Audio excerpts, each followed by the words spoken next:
L'Évangile selon Jean, chapitre 1. Au commencement était la parole, et la parole était avec Dieu, et la parole était Dieu. Elle était au commencement avec Dieu. Tout a été fait par elle, et rien de ce qui a été fait n'a été fait sans elle. En elle était la vie, et la vie était la lumière des hommes. La lumière luit dans les ténèbres, et les ténèbres ne l'ont pas étouffée.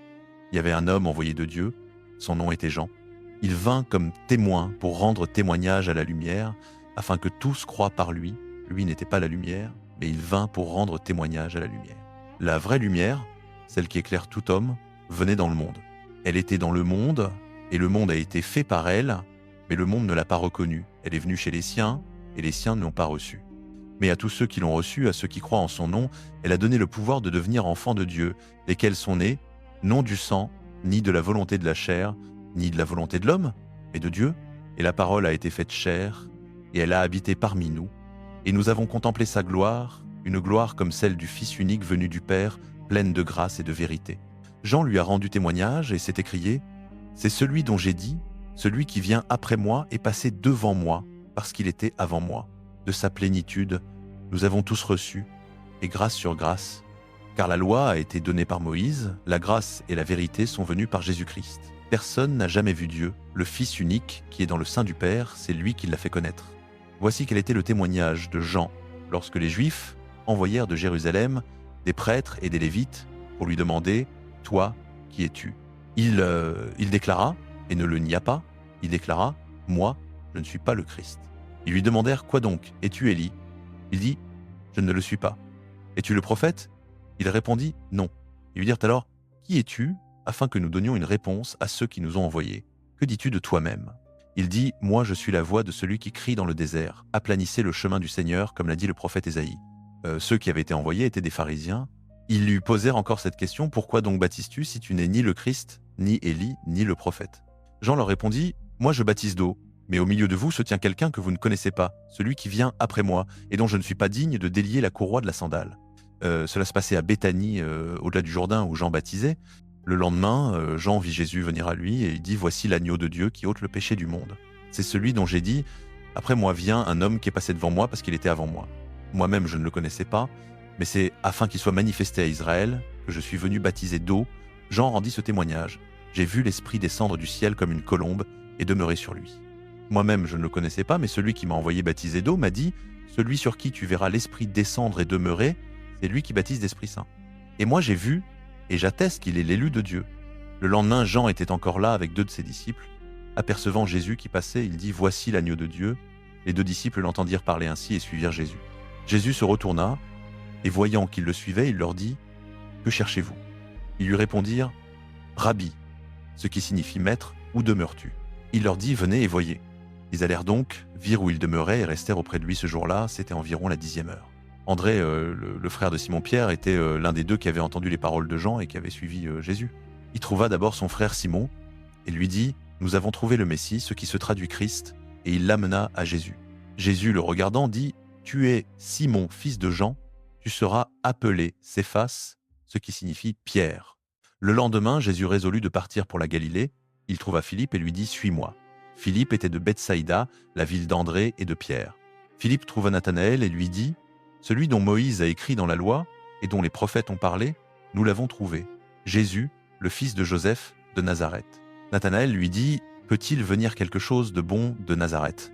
Philippe lui répondit « Viens et vois. » Jésus vit Nathanaël venir à lui et dit de lui « Voici vraiment un Israélite en qui il n'y a point de ruse. » Nathanaël lui dit « D'où me connais-tu » Jésus lui répondit « Avant que Philippe t'appelât, quand tu étais sous le figuier, je t'ai vu. » Nathanaël répondit et lui dit « Rabbi, tu es le Fils de Dieu, tu es le roi d'Israël. » Jésus lui répondit « Parce que je t'ai dit que je t'ai vu sous le figuier, tu crois, tu verras de plus grandes choses que celles-ci. » Et il lui dit « En vérité, je vous le dis, vous verrez désormais le ciel ouvert et les anges de Dieu monter et descendre sur le Fils de l'homme. » L'Évangile, selon Jean, chapitre 2.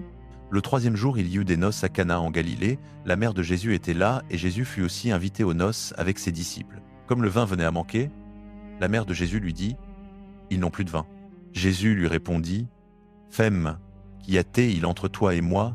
Mon heure n'est pas encore venue. » Sa mère dit au serviteur « Faites tout ce qu'il vous dira. » Or, il y avait là 6 jarres de pierre destinées aux purifications des Juifs et contenant chacune de 80 à 120 litres environ. Jésus dit aux serviteurs, remplissez d'eau ces jarres. Et ils les remplirent jusqu'au bord. Puis il leur dit, puisez maintenant et portez-en à l'organisateur du repas. Ils lui en portèrent. Quand l'organisateur du repas eut goûté l'eau changée en vin, il ne savait pas d'où cela venait, mais les serviteurs qui avaient puisé l'eau le savaient. Il appela le marié et lui dit, tout le monde sert d'abord le bon vin, et quand les gens sont ivres, on sert le moins bon. Mais toi, t'as gardé le bon vin jusqu'à maintenant. Ce fut le premier des signes que fit Jésus à Cana en Galilée. Il manifesta ainsi sa gloire, et ses disciples crurent en lui. Après cela, il descendit à Capernaüm, lui, sa mère, ses frères et ses disciples, et ils y demeurèrent peu de jours. Comme la Pâque des Juifs était proche, Jésus monta à Jérusalem. Il trouva dans le temple les vendeurs de bœufs, de brebis et de colombes, ainsi que les changeurs assis. Ayant fait un fouet avec des cordes, il les chassa tous du temple, ainsi que les brebis et les bœufs. Il répandit la monnaie des changeurs et renversa leur table. Et à ceux qui vendaient les colombes, il dit « ôtez cela d'ici, cessez de faire de la maison de mon père une maison de commerce. » Ses disciples se rappelèrent qu'il est écrit « Le zèle de ta maison me dévorera. » Les Juifs prirent alors la parole et lui dirent « Quel signe nous montres-tu pour agir de la sorte ?» Jésus leur répondit « Détruisez ce temple, et en 3 jours je le relèverai. » Les Juifs lui dirent « Il a fallu 46 ans pour bâtir ce temple, et toi, en 3 jours tu le relèverais. » Mais le temple dont il parlait, c'était son corps. C'est pourquoi quand il fut ressuscité des morts, ses disciples se rappelèrent qu'il avait dit cela, et ils crurent à l'écriture et à la parole que Jésus avait dite. Or, pendant qu'il était à Jérusalem durant la fête de la Pâque, beaucoup crurent en son nom en voyant les signes qu'il faisait. Mais Jésus, lui, ne se fiait pas à eux parce qu'il les connaissait tous et qu'il n'avait pas besoin qu'on lui rende témoignage au sujet de l'homme. Il savait, lui, ce qu'il y avait dans l'homme. 1. 9. Esfast suabo kakitunai. Le 3e jour, il y eut des noces à Cana en Galilée. La mère de Jésus était là, et Jésus fut aussi invité aux noces avec ses disciples. Comme le vin venait à manquer, la mère de Jésus lui dit « Ils n'ont plus de vin. » Jésus lui répondit « Femme, qu'y a-t-il entre toi et moi? Mon heure n'est pas encore venue. » Sa mère dit aux serviteurs « Faites tout ce qu'il vous dira. » Or, il y avait là 6 jarres de pierre, destinées aux purifications des Juifs, et contenant chacune de 80 à 120 litres environ. Jésus dit aux serviteurs « Remplissez d'eau ces jarres », et ils les remplirent jusqu'au bord. Puis il leur dit « Puisez maintenant et portez-en à l'organisateur du repas. » Ils lui en portèrent. Quand l'organisateur du repas eut goûté l'eau changée en vin, il ne savait pas d'où cela venait, mais les serviteurs qui avaient puisé l'eau le savaient. Il appela le marié et lui dit « Tout le monde sert d'abord le bon vin, et quand les gens sont ivres, on sert le moins bon, et toi t'as gardé le bon vin jusqu'à maintenant. » Ce fut le premier des signes que fit Jésus à Cana en Galilée. Il manifesta ainsi sa gloire, et ses disciples crurent en lui. Après cela, il descendit à Capernaüm, lui, sa mère, ses frères et ses disciples, et ils y demeurèrent peu de jours. Comme la Pâque des Juifs était proche, Jésus monta à Jérusalem. Il trouva dans le temple les vendeurs de bœufs, de brebis et de colombes, ainsi que les changeurs assis. Ayant fait un fouet avec des cordes, il les chassa tous du temple, ainsi que les brebis et les bœufs. Il répandit la monnaie des changeurs et renversa leur table. Et à ceux qui vendaient les colombes, il dit « Ôtez cela d'ici, cessez de faire de la maison de mon père une maison de commerce. » Ses disciples se rappelèrent qu'il est écrit « Le zèle de ta maison me dévorera. » Les Juifs prirent alors la parole et lui dirent « Quel signe nous montres-tu pour agir de la sorte ?» Jésus leur répondit « Détruisez ce temple, et en 3 jours je le relèverai. » Les Juifs lui dirent « Il a fallu 46 ans pour bâtir ce temple, et toi, en 3 jours, tu le relèverais, mais le temple dont il parlait, c'était son corps. » C'est pourquoi, quand il fut ressuscité des morts, ses disciples se rappelèrent qu'il avait dit cela, et ils crurent à l'écriture et à la parole que Jésus avait dite. Or, pendant qu'il était à Jérusalem durant la fête de la Pâque, beaucoup crurent en son nom en voyant les signes qu'il faisait. Mais Jésus, lui, ne se fiait pas à eux, parce qu'il les connaissait tous et qu'il n'avait pas besoin qu'on lui rende témoignage au sujet de l'homme, et il savait, lui, ce qu'il y avait dans l'homme. L'Évangile selon Jean, chapitre 3. Il y avait un homme d'entre les pharisiens, nommé Nicodème, l'un des chefs des Juifs. Il vint trouver Jésus de nuit et lui dit « Rabbi, nous savons que tu es un docteur venu de Dieu, car personne ne peut faire les miracles que tu fais si Dieu n'est avec lui. » Jésus lui répondit « en vérité, je te le dis, si un homme ne naît de nouveau, il ne peut voir le royaume de Dieu. » Nicodème lui dit « Comment un homme peut-il naître quand il est vieux? Peut-il rentrer une seconde fois dans le ventre de sa mère et naître ?» Jésus répondit « En vérité, je te le dis, si un homme ne naît d'eau et d'esprit, il ne peut entrer dans le royaume de Dieu. Ce qui est né de la chair est chair, et ce qui est né de l'esprit est esprit. Ne t'étonne pas de ce que je t'ai dit, il faut que vous naissiez de nouveau. Le vent souffle où il veut, tu n'en entends le bruit, mais tu ne sais ni d'où il vient ni où il va. Il en est ainsi de tout homme qui est né de l'Esprit. » Nicodème lui dit, « Comment cela peut-il se faire ?» Jésus lui répondit, « Tu es le docteur d'Israël, et tu ne sais pas ces choses. En vérité, je te le dis, nous parlons de ce que nous connaissons et nous rendons témoignage de ce que nous avons vu, mais vous ne recevez pas notre témoignage. Si vous ne croyez pas quand je vous ai parlé des choses terrestres, comment croirez-vous quand je vous parlerai des choses célestes ? Personne n'est monté au ciel, sinon celui qui est descendu du ciel, le Fils de l'homme qui est dans le ciel. Et comme Moïse a élevé le serpent dans le désert, il faut de même que le Fils de l'homme soit élevé, afin que quiconque croit en lui ait la vie éternelle. Car Dieu a tant aimé le monde qu'il a donné son Fils unique, afin que quiconque croit en lui ne périsse point, mais qu'il ait la vie éternelle.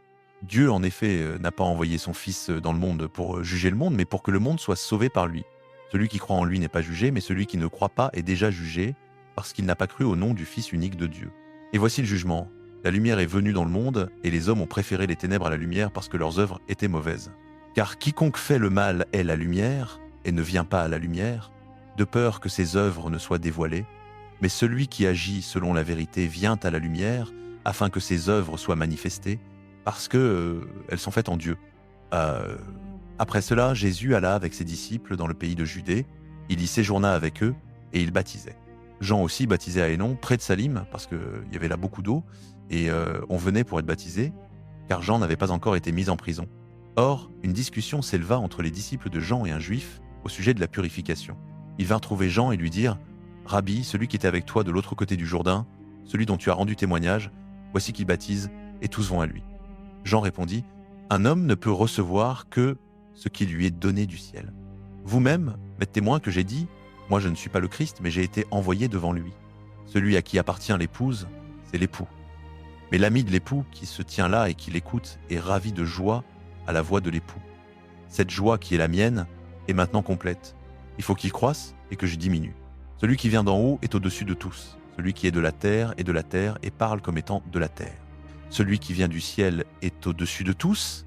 Il rend témoignage de ce qu'il a vu et entendu, et personne ne reçoit son témoignage. Celui qui reçoit son témoignage certifie que Dieu est vrai, car celui que Dieu a envoyé dit les paroles de Dieu, parce que Dieu ne lui donne pas l'esprit avec mesure. Le Père aime le Fils et a remis toutes choses entre ses mains. Celui qui croit au Fils a la vie éternelle. Celui qui ne croit pas au Fils ne verra pas la vie, mais la colère de Dieu demeure sur lui. L'Évangile selon Jean, chapitre 4. Or Jésus apprit que les pharisiens avaient entendu dire qu'il faisait et baptisait plus de disciples que Jean, quoique Jésus lui-même ne baptisa pas, mais ses disciples. Il quitta donc la Judée et s'en alla de nouveau en Galilée. Or il fallait qu'il passe par la Samarie. Il arriva donc à une ville de Samarie appelée Sychar, près du champ que Jacob avait donné à Joseph, son fils. Là se trouvait le puits de Jacob. Jésus, fatigué du voyage, était assis au bord du puits. C'était environ la 6e heure. Une femme de Samarie vint puiser de l'eau. Jésus lui dit « Donne-moi à boire », car ses disciples étaient allés à la ville pour acheter des vivres. La femme samaritaine lui dit « Comment toi, qui es juif, me demandes-tu à boire, à moi qui suis une femme samaritaine ?» Les Juifs en effet n'ont pas de relation avec les Samaritains. Jésus lui répondit « Si tu connaissais le don de Dieu et qui est celui qui te dit « Donne-moi à boire », tu lui aurais toi-même demandé à boire et il t'aurait donné de l'eau vive. »« Seigneur, lui dit la femme, tu n'as rien pour puiser et le puits est profond. D'où aurais-tu donc cette eau vive ? Es-tu plus grand que notre père Jacob, qui nous a donné ce puits et en a bu lui-même, ainsi que ses fils et ses troupeaux ?» Jésus lui répondit « Quiconque boit de cette eau aura encore soif. Mais celui qui boira de l'eau que je lui donnerai n'aura jamais soif. Et l'eau que je lui donnerai deviendra en lui une source d'eau qui jaillira jusque dans la vie éternelle. » La femme lui dit « Seigneur, donne-moi cette eau, afin que je n'ai plus soif et que je n'ai plus à venir ici pour puiser. » Il lui dit « Va, appelle ton mari et reviens ici. » La femme répondit « Je n'ai point de mari. » Jésus lui dit « Tu as bien fait de dire « Je n'ai point de mari », car tu as eu 5 maris, et celui que tu as maintenant n'est pas ton mari. En cela tu as dit la vérité. »« Seigneur, lui dit la femme, je vois que tu es prophète. Nos pères ont adoré sur cette montagne, et vous dites-vous que le lieu où il faut adorer est à Jérusalem ? Femme, lui dit Jésus, crois-moi, l'heure vient où ce ne sera ni sur cette montagne, ni à Jérusalem que vous adorez le Père.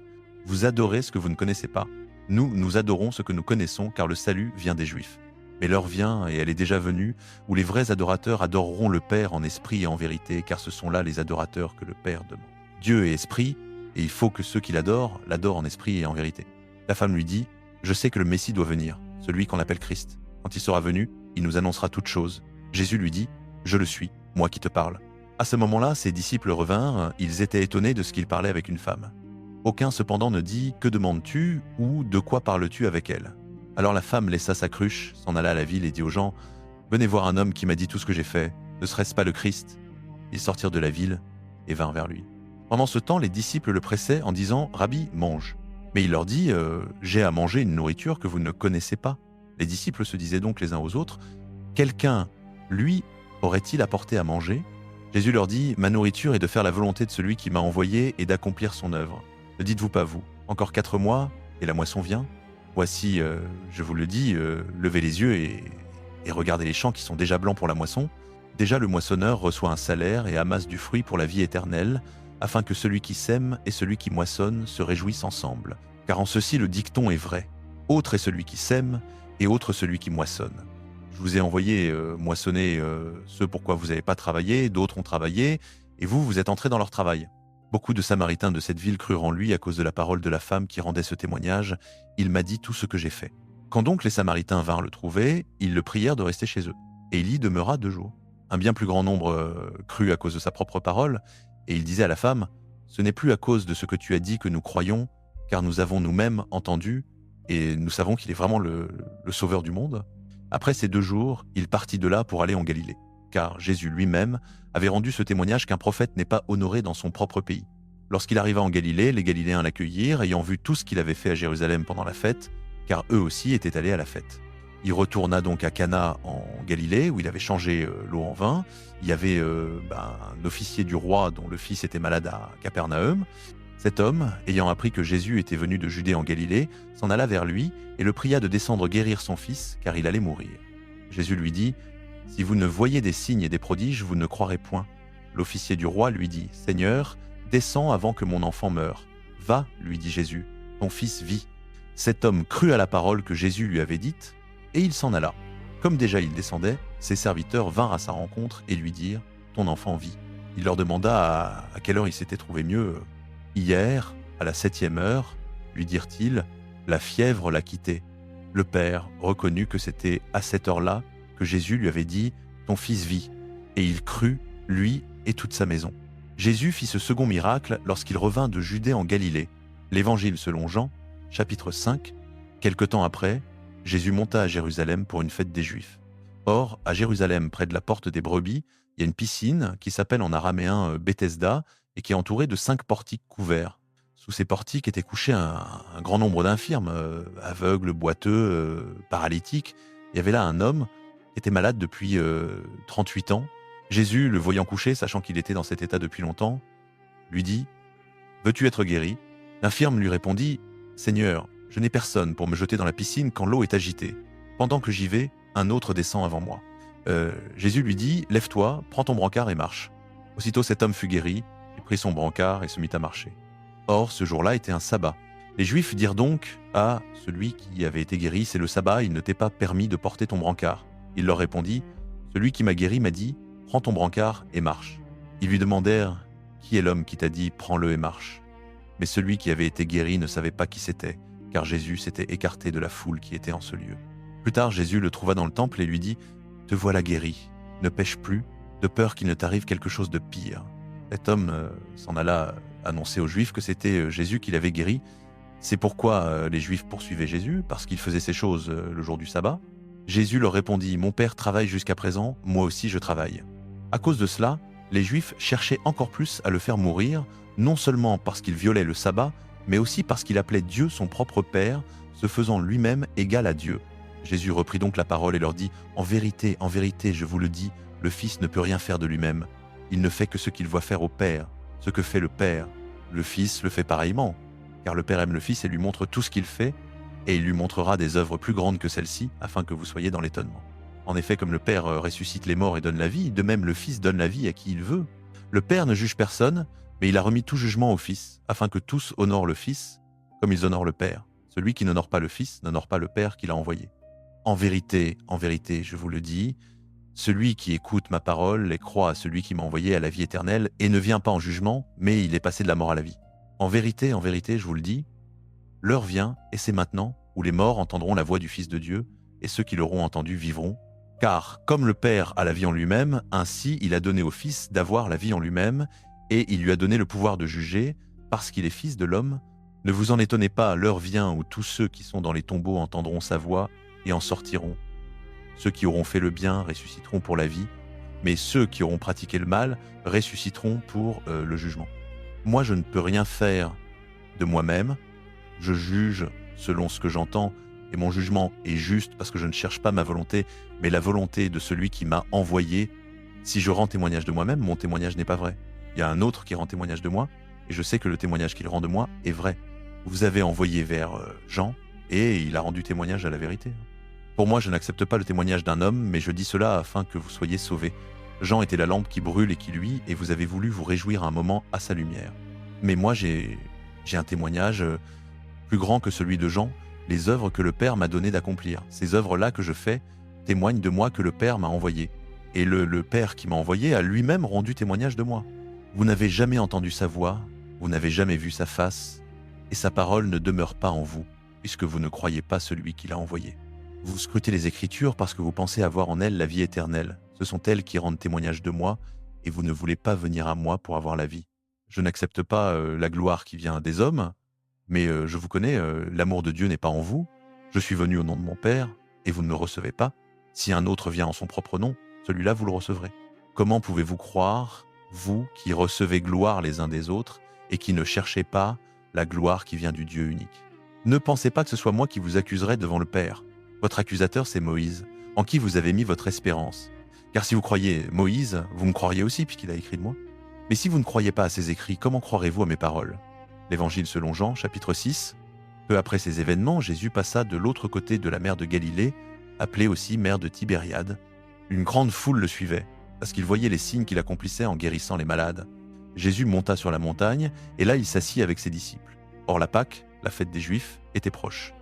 Ayant levé les yeux et voyant qu'une grande foule venait à lui, Jésus dit à Philippe, « Où achèterons-nous des pains pour que ces gens aient à manger ?» Il disait cela seulement pour l'éprouver, car il savait lui-même ce qu'il allait faire. Philippe lui répondit, « 200 deniers de pain ne suffiraient pas pour que chacun reçoive un peu. » Un de ses disciples, André, le frère de Simon-Pierre, lui dit, « Il y a ici un jeune garçon qui a 5 pains d'orge et 2 petits poissons, mais qu'est-ce que cela pour tant de monde ?» Jésus dit, « Faites asseoir les gens. » Il y avait beaucoup d'herbe en cet endroit. Ils s'assirent donc, au nombre d'environ 5000 hommes. Jésus prit les pains, rendit grâce et les distribua à ceux qui étaient assis. Il leur donna de même des poissons autant qu'ils en voulaient. Lorsqu'ils furent rassasiés, il dit à ses disciples, « Rassemblez les morceaux qui restent, afin que rien ne se perde. » Ils les rassemblèrent donc et remplirent 12 paniers avec les morceaux des 5 pains d'orge qui étaient restés à ceux qui avaient mangé. Après que la foule eut vu le signe que Jésus avait accompli, il disait, « C'est vraiment lui le prophète qui doit venir dans le monde. » Jésus, sachant qu'ils allaient venir l'enlever pour le faire roi, se retira de nouveau sur la montagne, tout seul. Le soir venu, ses disciples descendirent au bord du lac, montèrent dans une barque et se dirigèrent vers Capharnaüm, de l'autre côté du lac. Il faisait déjà nuit, et Jésus ne les avait pas encore rejoints. Un vent violent soufflait et la mer était agitée. Après avoir ramé environ 25 ou 30 stades, ils virent Jésus qui marchait sur la mer et s'approchait de la barque et ils eurent peur. Mais il leur dit, « C'est moi, n'ayez pas peur. » Ils voulurent alors le prendre dans la barque, et aussitôt la barque touche à terre au lieu où ils allaient. Le lendemain, la foule restée de l'autre côté du lac remarqua qu'il n'y avait là qu'une seule barque et que Jésus n'était pas monté avec ses disciples dans la barque, mais que ses disciples étaient partis seuls. Cependant, d'autres barques étaient arrivées de Tibériade, près de l'endroit où ils avaient mangé le pain après que le Seigneur eut rendu grâce. Quand donc la foule vit que ni Jésus ni ses disciples n'étaient là, ils montèrent eux-mêmes dans les barques et allèrent à Capharnaüm à la recherche de Jésus. Lorsqu'ils le retrouvaient de l'autre côté du lac, ils lui dirent, « Rabbi, quand es-tu arrivé ici ?» Jésus leur répondit, « En vérité, je vous le dis, vous me cherchez, non parce que vous avez vu des signes, mais parce que vous avez mangé des pains et que vous avez été rassasiés. Travaillez, non pour la nourriture qui périt, mais pour celle qui demeure en vie éternelle, celle que le Fils de l'homme vous donnera, car c'est lui que le Père, Dieu, a marqué de son sceau. » Ils lui dirent alors, « Que devons-nous faire pour accomplir les œuvres de Dieu ?» Jésus leur répondit, « L'œuvre de Dieu, c'est que vous croyez en celui qui l'a envoyé. » Ils lui dirent, « Quel signe fais-tu donc pour que nous voyions et que nous croyions en toi? Quelle œuvre accomplis-tu? Nos pères ont mangé la manne dans le désert, comme il est écrit. Il leur a donné à manger un pain venu du ciel. » Jésus leur dit, « En vérité, je vous le dis, ce n'est pas Moïse qui vous a donné le pain du ciel, mais c'est mon Père qui vous donne le vrai pain du ciel. Car le pain de Dieu, c'est celui qui descend du ciel et qui donne la vie au monde. » Ils lui dirent, « Seigneur, donne-nous toujours ce pain-là. » Jésus leur dit, « Je suis le pain de la vie. Celui qui vient à moi n'aura jamais faim, et celui qui croit en moi n'aura jamais soif. Mais, je vous l'ai dit, vous m'avez vu, et vous ne croyez pas. Tous ceux que le Père me donne viendront à moi, et celui qui vient à moi, je ne le mettrai pas dehors. Car je suis descendu du ciel pour faire non ma volonté, mais la volonté de celui qui m'a envoyé. Or la volonté de celui qui m'a envoyé, c'est que je ne perde aucun de tous ceux qu'il m'a donnés, mais que je les ressuscite au dernier jour. Oui, la volonté de mon Père, c'est que quiconque voit le Fils et croit en lui ait la vie éternelle, et moi, je le ressusciterai au dernier jour. Là-dessus, les Juifs se mirent à murmurer à son sujet parce qu'il avait dit « Je suis le pain descendu du ciel ». Il disait « N'est-ce pas là Jésus, le fils de Joseph, dont nous connaissons le Père et la Mère? Comment peut-il dire maintenant « Je suis descendu du ciel » Jésus leur répondit « Ne murmurez pas entre vous. Nul ne peut venir à moi si le Père qui m'a envoyé ne l'attire, et moi, je le ressusciterai au dernier jour. Il est écrit dans les prophètes, ils seront tous enseignés par Dieu. Quiconque a entendu le Père et a reçu son enseignement vient à moi. Personne n'a vu le Père, sinon celui qui vient de Dieu, celui-là seul a vu le Père. En vérité, je vous le dis, celui qui croit à la vie éternelle, je suis le pain de la vie. Vos pères ont mangé la manne dans le désert, et ils sont morts. Voici le pain qui descend du ciel, afin que celui qui en mange ne meure pas. Je suis le pain vivant descendu du ciel. Si quelqu'un mange de ce pain, il vivra éternellement, et le pain que je donnerai, c'est ma chair pour la vie du monde. Et Badimi, là-dessus, les Juifs se mirent à discuter vivement entre eux. Comment celui-ci peut-il nous donner sa chair à manger? Jésus leur dit, en vérité, je vous le dis, si vous ne mangez la chair du Fils de l'homme et ne buvez son sang, vous n'avez pas la vie en vous. Celui qui mange ma chair et boit mon sang a la vie éternelle, et moi, je le ressusciterai au dernier jour. Car ma chair est vraie nourriture, et mon sang est vraie boisson.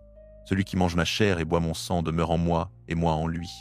De même que le Père qui est vivant m'a envoyé, et que je vis par le Père, de même celui qui me mange vivra par moi. Voici le pain descendu du ciel. Il n'est pas comme celui que mangèrent les pères et ils sont morts. Celui qui mange ce pain vivra éternellement. Il dit ces choses alors qu'il enseignait dans la synagogue, à Capharnaüm. À ces mots, beaucoup de ses disciples dirent « Cette parole est dure, qui peut l'écouter ?» Jésus, sachant en lui-même que ses disciples murmuraient à ce sujet, leur dit « Cela vous scandalise? Et si vous voyez le Fils de l'homme monter là où il était auparavant, c'est l'esprit qui fait vivre, la chair ne sert de rien. Les paroles que je vous ai dites sont esprit et vie, mais il y en a parmi vous quelques-uns qui ne croient pas. » Jésus savait en effet, dès le commencement, qui étaient ceux qui ne croyaient pas et qui était celui qui le livrerait. Et il ajoutait « Voilà pourquoi je vous ai dit que nul ne peut venir à moi si cela ne lui a été donné par le Père. » Dès ce moment, beaucoup de ses disciples s'en retournèrent et ne marchaient plus avec lui. Jésus dit alors aux 12 « Et vous, ne voulez-vous pas aussi vous en aller ?» Simon-Pierre lui répondit « Seigneur, à qui irions-nous? Tu as les paroles de la vie éternelle. Nous croyons et nous savons que tu es le Saint de Dieu. » Jésus leur répondit « N'est-ce pas moi qui vous ai choisis, vous les 12 ? Et l'un de vous est un diable. » Il parlait de Judas, fils de Simon Iscariote, car c'était lui qui allait le livrer, bien qu'il fût l'un des 12. L'Évangile selon Jean, chapitre 7. Après cela, Jésus parcourait la Galilée. Il ne voulait pas aller en Judée parce que les Juifs cherchaient à le faire mourir. Or la fête des Juifs, celle des tabernacles, était proche. Ses frères lui dirent donc « Pars d'ici et va en Judée, afin que tes disciples aussi voient les œuvres que tu fais. Car personne n'agit en secret lorsqu'il cherche à être connu publiquement. Si tu fais ces choses, montre-toi au monde. » Ses frères eux-mêmes, en effet, ne croyaient pas en lui. Jésus leur dit alors « Mon temps n'est pas encore venu, mais pour vous, n'importe quel moment est bon.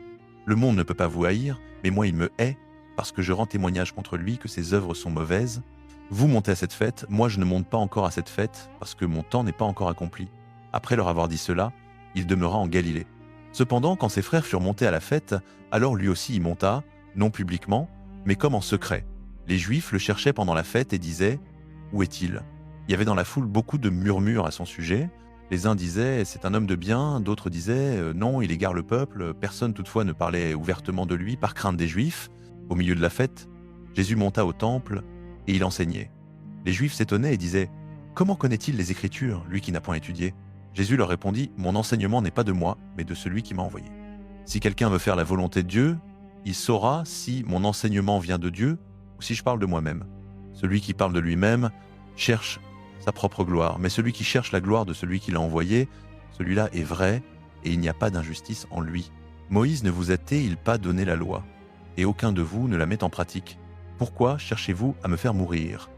La foule répondit « Tu as un démon, qui cherche à te faire mourir ?» Jésus leur répondit « J'ai fait une seule œuvre, et vous êtes tous dans l'étonnement. Moïse vous a donné la circoncision, non qu'elle vienne de Moïse, mais elle vient des patriarches, et vous circoncisez un homme le jour du sabbat. Si un homme reçoit la circoncision le jour du sabbat afin que la loi de Moïse ne soit pas violée, pourquoi vous irritez-vous contre moi parce que j'ai guéri un homme tout entier le jour du sabbat? Ne jugez pas selon l'apparence, mais portez un jugement juste.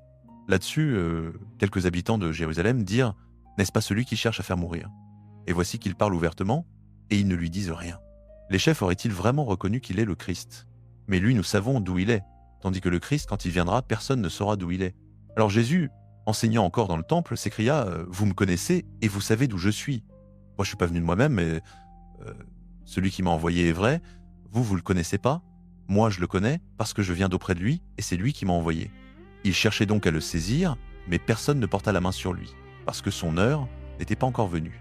Cependant, beaucoup de gens dans la foule crurent en lui et disaient « Le Christ, quand il viendra, fera-t-il plus de signes que n'en a fait celui-ci » Les pharisiens entendirent la foule murmurer ces choses à son sujet. Les principaux sacrificateurs et les pharisiens envoyèrent des gardes pour le saisir. Jésus dit « Je suis encore avec vous pour un peu de temps, puis je m'en vais vers celui qui m'a envoyé. Vous me chercherez et vous ne me trouverez pas, et là où je serai, vous ne pouvez venir. » Les Juifs se dirent alors entre eux « Où ira-t-il, que nous ne le trouverons pas? Ira-t-il vers ceux qui sont dispersés parmi les Grecs et enseignera-t-il les Grecs? Que signifie cette parole qu'il a dite? Vous me chercherez et vous ne me trouverez pas, et là où je serai, vous ne pouvez venir. » Le dernier jour, le grand jour de la fête, Jésus, debout, s'écria « Si quelqu'un a soif, qu'il vienne à moi et qu'il boive. Celui qui croit en moi, des fleuves d'eau vive couleront de son sein, comme l'a dit l'Écriture. » Il dit cela de l'Esprit que devaient recevoir ceux qui croiraient en lui. Car l'Esprit n'avait pas encore été donné, parce que Jésus n'avait pas encore été glorifié. Ayant entendu ces paroles, plusieurs dans la foule disaient « Celui-ci est vraiment le prophète », d'autres disaient « C'est le Christ ». Mais d'autres disaient « Est-ce bien de Galilée que doit venir le Christ? L'Écriture n'a-t-elle pas dit que le Christ viendra de la descendance de David et de Bethléem, le village où était David? Il y eut donc, à cause de lui, division parmi la foule. Quelques-uns d'entre eux voulaient le saisir, mais personne ne porta la main sur lui. Les gardes revinrent donc vers les principaux sacrificateurs et les pharisiens, qui leur dirent « Pourquoi ne l'avez-vous pas amené ?» Les gardes répondirent « Jamais homme n'a parlé comme cet homme. » Les pharisiens leur répliquèrent « Est-ce que vous aussi vous vous êtes laissé égarer? Y a-t-il quelqu'un des chefs ou des pharisiens qui ait cru en lui? Et cette foule qui ne connaît pas la loi, ce sont des maudits. » Nicodème, celui qui était allé auparavant trouver Jésus et qui était l'un d'eux, leur dit « Notre loi condamne-t-elle un homme sans l'avoir d'abord entendu et sans savoir ce qu'il fait ?» Ils lui répondirent « Es-tu aussi de Galilée? Cherche, et tu verras que aucun prophète ne sort de Galilée. » L'Évangile selon Jean, chapitre 8. Alors chacun s'en alla dans sa maison, mais Jésus alla au mont des Oliviers. Dès le matin, il revint dans le temple, tout le peuple vint à lui, et il s'assit pour les enseigner. Les scribes et les pharisiens amenèrent une femme surprise en adultère. Ils la placèrent au milieu et dirent à Jésus « Maître, cette femme a été surprise en train de commettre l'adultère. Dans la loi, Moïse nous a ordonné de lapider de telles femmes. Toi donc, que dis-tu » Il disait cela pour le mettre à l'épreuve, afin d'avoir de quoi l'accuser. Mais Jésus, se baissant, se mit à écrire avec le doigt sur le sol.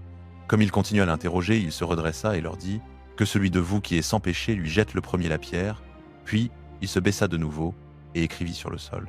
Quand ils entendirent cela, ils s'en allèrent un à un, à commencer par les plus âgés jusqu'au dernier. Jésus resta seul avec la femme qui était là au milieu. Alors Jésus se redressa et lui dit « Femme, où sont-ils ? Personne ne t'a condamné. » Elle répondit « Personne, Seigneur. » Jésus lui dit « Moi non plus, je ne te condamne pas. Va, et désormais ne pêche plus. » Jésus leur parla de nouveau et dit « Je suis la lumière du monde. Celui qui me suit ne marchera jamais dans les ténèbres, mais il aura la lumière de la vie. » Les pharisiens lui dirent « Tu rends témoignage de toi-même, ton témoignage n'est pas vrai. » Jésus leur répondit « Quoique je rende témoignage de moi-même, mon témoignage est vrai, car je sais d'où je suis venu et où je vais. Mais vous, vous ne savez ni d'où je viens, ni où je vais. Vous, vous jugez selon la chair. Moi, je ne juge personne. Et si je juge, mon jugement est vrai, car je ne suis pas seul. Je suis avec le Père qui m'a envoyé. Il est écrit dans votre loi que le témoignage de 2 hommes est vrai. Moi, je rends témoignage de moi-même, mais le Père qui m'a envoyé rend aussi témoignage de moi. » Ils lui dirent donc « Où est ton Père ?» Jésus répondit « Vous ne me connaissez ni moi ni mon Père. Si vous me connaissiez, vous connaîtriez aussi mon Père. » Il dit ces paroles dans le trésor, alors qu'il enseignait dans le temple. Et personne ne le saisit, parce que son heure n'était pas encore venue. Jésus leur dit encore « Je m'en vais, et vous me chercherez, et vous mourrez dans votre péché. Là où je vais, vous ne pouvez pas venir. » Les Juifs disaient donc va-t-il se tuer, puisqu'il dit là où je vais, vous ne pouvez pas venir. Et il leur dit vous, vous êtes d'en bas, moi je suis d'en haut. Vous êtes de ce monde, moi je ne suis pas de ce monde. C'est pourquoi je vous ai dit que vous mourrez dans vos péchés, car si vous ne croyez pas que moi je suis, vous mourrez dans vos péchés. Ils lui dirent donc toi qui es-tu? Jésus leur répondit ce que je vous dis depuis le commencement. J'ai beaucoup de choses à dire et à juger sur vous, mais celui qui m'a envoyé est vrai, et ce que j'ai entendu de lui, je le dis au monde. Ils ne comprirent pas qu'il leur parlait du Père. Jésus donc leur dit quand vous aurez élevé le Fils de l'homme, alors vous saurez que moi je suis et que je ne fais rien de moi-même, mais que je dis ce que le Père m'a enseigné. Et celui qui m'a envoyé est avec moi, il ne m'a pas laissé seul, parce que je fais toujours ce qui lui plaît. Comme il disait cela, beaucoup crurent en lui. Jésus dit alors aux Juifs qui avaient cru en lui, si vous demeurez dans ma parole, vous êtes vraiment mes disciples. Vous connaîtrez la vérité, et la vérité vous rendra libre. Ils lui répondirent, nous sommes la descendance d'Abraham, et nous n'avons jamais été esclaves de personne. Comment dis-tu? Vous deviendrez libres? Jésus leur répondit, en vérité, je vous le dis, quiconque commet le péché est esclave du péché. Or, l'esclave ne demeure pas toujours dans la maison, le Fils, lui, y demeure toujours. Si donc le Fils vous a franchi, vous serez réellement libre. Je sais que vous êtes la descendance d'Abraham, et pourtant vous cherchez à me faire mourir, parce que ma parole ne trouve pas place en vous. Moi je dis ce que j'ai vu chez mon Père, et vous, vous faites ce que vous avez entendu de votre Père. Ils lui répondirent, notre Père, c'est Abraham. Jésus leur dit, si vous étiez enfant d'Abraham, vous feriez les œuvres d'Abraham. Mais maintenant vous cherchez à me faire mourir, moi qui vous ai dit la vérité que j'ai entendue de Dieu, cela Abraham ne l'a pas fait. Vous, vous faites les œuvres de votre Père. Ils lui dirent, nous ne sommes pas des enfants illégitimes, nous n'avons qu'un seul Père, Dieu. Jésus leur dit, si Dieu était votre Père, vous m'aimeriez, car c'est de Dieu que je suis sorti et que je viens. Je ne suis pas venu de moi-même, et c'est lui qui m'a envoyé. Pourquoi ne comprenez-vous pas mon langage? Parce que vous ne pouvez pas entendre ma parole. Vous avez pour père le diable, et vous voulez accomplir les désirs de votre père. Dès le commencement, il a été meurtrier, et il ne s'est pas tenu dans la vérité, parce qu'il n'y a pas de vérité en lui. Lorsqu'il profère le mensonge, il parle de son propre fond, car il est menteur et le père du mensonge. Et moi, parce que je dis la vérité, vous ne me croyez pas. Qui de vous me convaincra de pécher? Si je dis la vérité, pourquoi ne me croyez-vous pas? Celui qui est de Dieu entend les paroles de Dieu. C'est parce que vous n'êtes pas de Dieu que vous n'entendez pas. Les Juifs lui répondirent, « N'avons-nous pas raison de dire que tu es un Samaritain et que tu as un démon ?» Jésus répondit, « Je n'ai pas de démon, mais j'honore mon Père, et vous, vous me déshonorez. Je ne cherche pas ma gloire, il y en a un qui la cherche et qui juge. En vérité, je vous le dis, si quelqu'un garde ma parole, il ne verra jamais la mort. » Les Juifs lui dirent, « Maintenant nous savons que tu as un démon, Abraham est mort, les prophètes aussi, et toi tu dis si quelqu'un garde ma parole, il ne goûtera jamais la mort. Es-tu plus grand que notre père Abraham qui est mort? Les prophètes aussi sont morts, qui prétends-tu être? » Jésus répondit, « Si je me glorifie moi-même, ma gloire n'est rien. C'est mon Père qui me glorifie, lui que vous dites être votre Dieu et vous ne le connaissez pas, mais moi, je le connais. Si je disais que je ne le connais pas, je serais semblable à vous, un menteur. Mais je le connais et je garde sa parole. Abraham, votre père, a tressailli de joie de ce qu'il verrait mon jour. Il l'a vu et il s'est réjoui. » Les Juifs lui dirent, « Tu n'as pas encore 50 ans et tu as vu Abraham ?» Jésus leur dit, « En vérité, je vous le dis, avant qu'Abraham fût, je suis. » Là-dessus, ils prirent des pierres pour les jeter contre lui. Mais Jésus se cacha et sortit du temple. L'Évangile selon Jean, chapitre 9. En passant, Jésus vit un homme aveugle de naissance. Ses disciples lui demandèrent, « Rabbi, qui a péché, cet homme ou ses parents, pour qu'il soit né aveugle ?» Jésus répondit, « Ni cet homme n'a péché, ni ses parents, mais c'est afin que les œuvres de Dieu soient manifestées en lui. Tant qu'il fait jour, il nous faut accomplir les œuvres de celui qui m'a envoyé. La nuit vient où personne ne peut travailler. Pendant que je suis dans le monde, je suis la lumière du monde. » Ayant dit cela, il cracha à terre, fit de la boue avec sa salive, enduisit avec cette boue les yeux de l'aveugle et lui dit, « Va te laver à la piscine de Siloé, ce qui signifie envoyé. » L'aveugle y alla donc, se lava et revint voyant clair. Ses voisins et ceux qui l'avaient vu auparavant mendier disaient « N'est-ce pas celui qui était assis là à mendier ?» Les uns disaient « C'est lui ». D'autres disaient « Non mais il lui ressemble ». Lui-même disait « C'est moi ». Ils lui dirent donc « Comment tes yeux se sont-ils ouverts ?» Il répondit « L'homme qu'on appelle Jésus a fait de la boue, m'en a enduit les yeux et m'a dit « Va à Siloé et lave-toi ». J'y suis allé, je me suis lavé et je vois.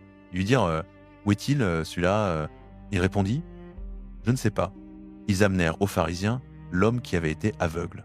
Or c'était un jour de sabbat que Jésus avait fait de la boue et lui avait ouvert les yeux. À leur tour, les pharisiens lui demandèrent comment il avait recouvré la vue. Il leur dit « Il m'a mis de la boue sur les yeux, je me suis lavé et je vois ».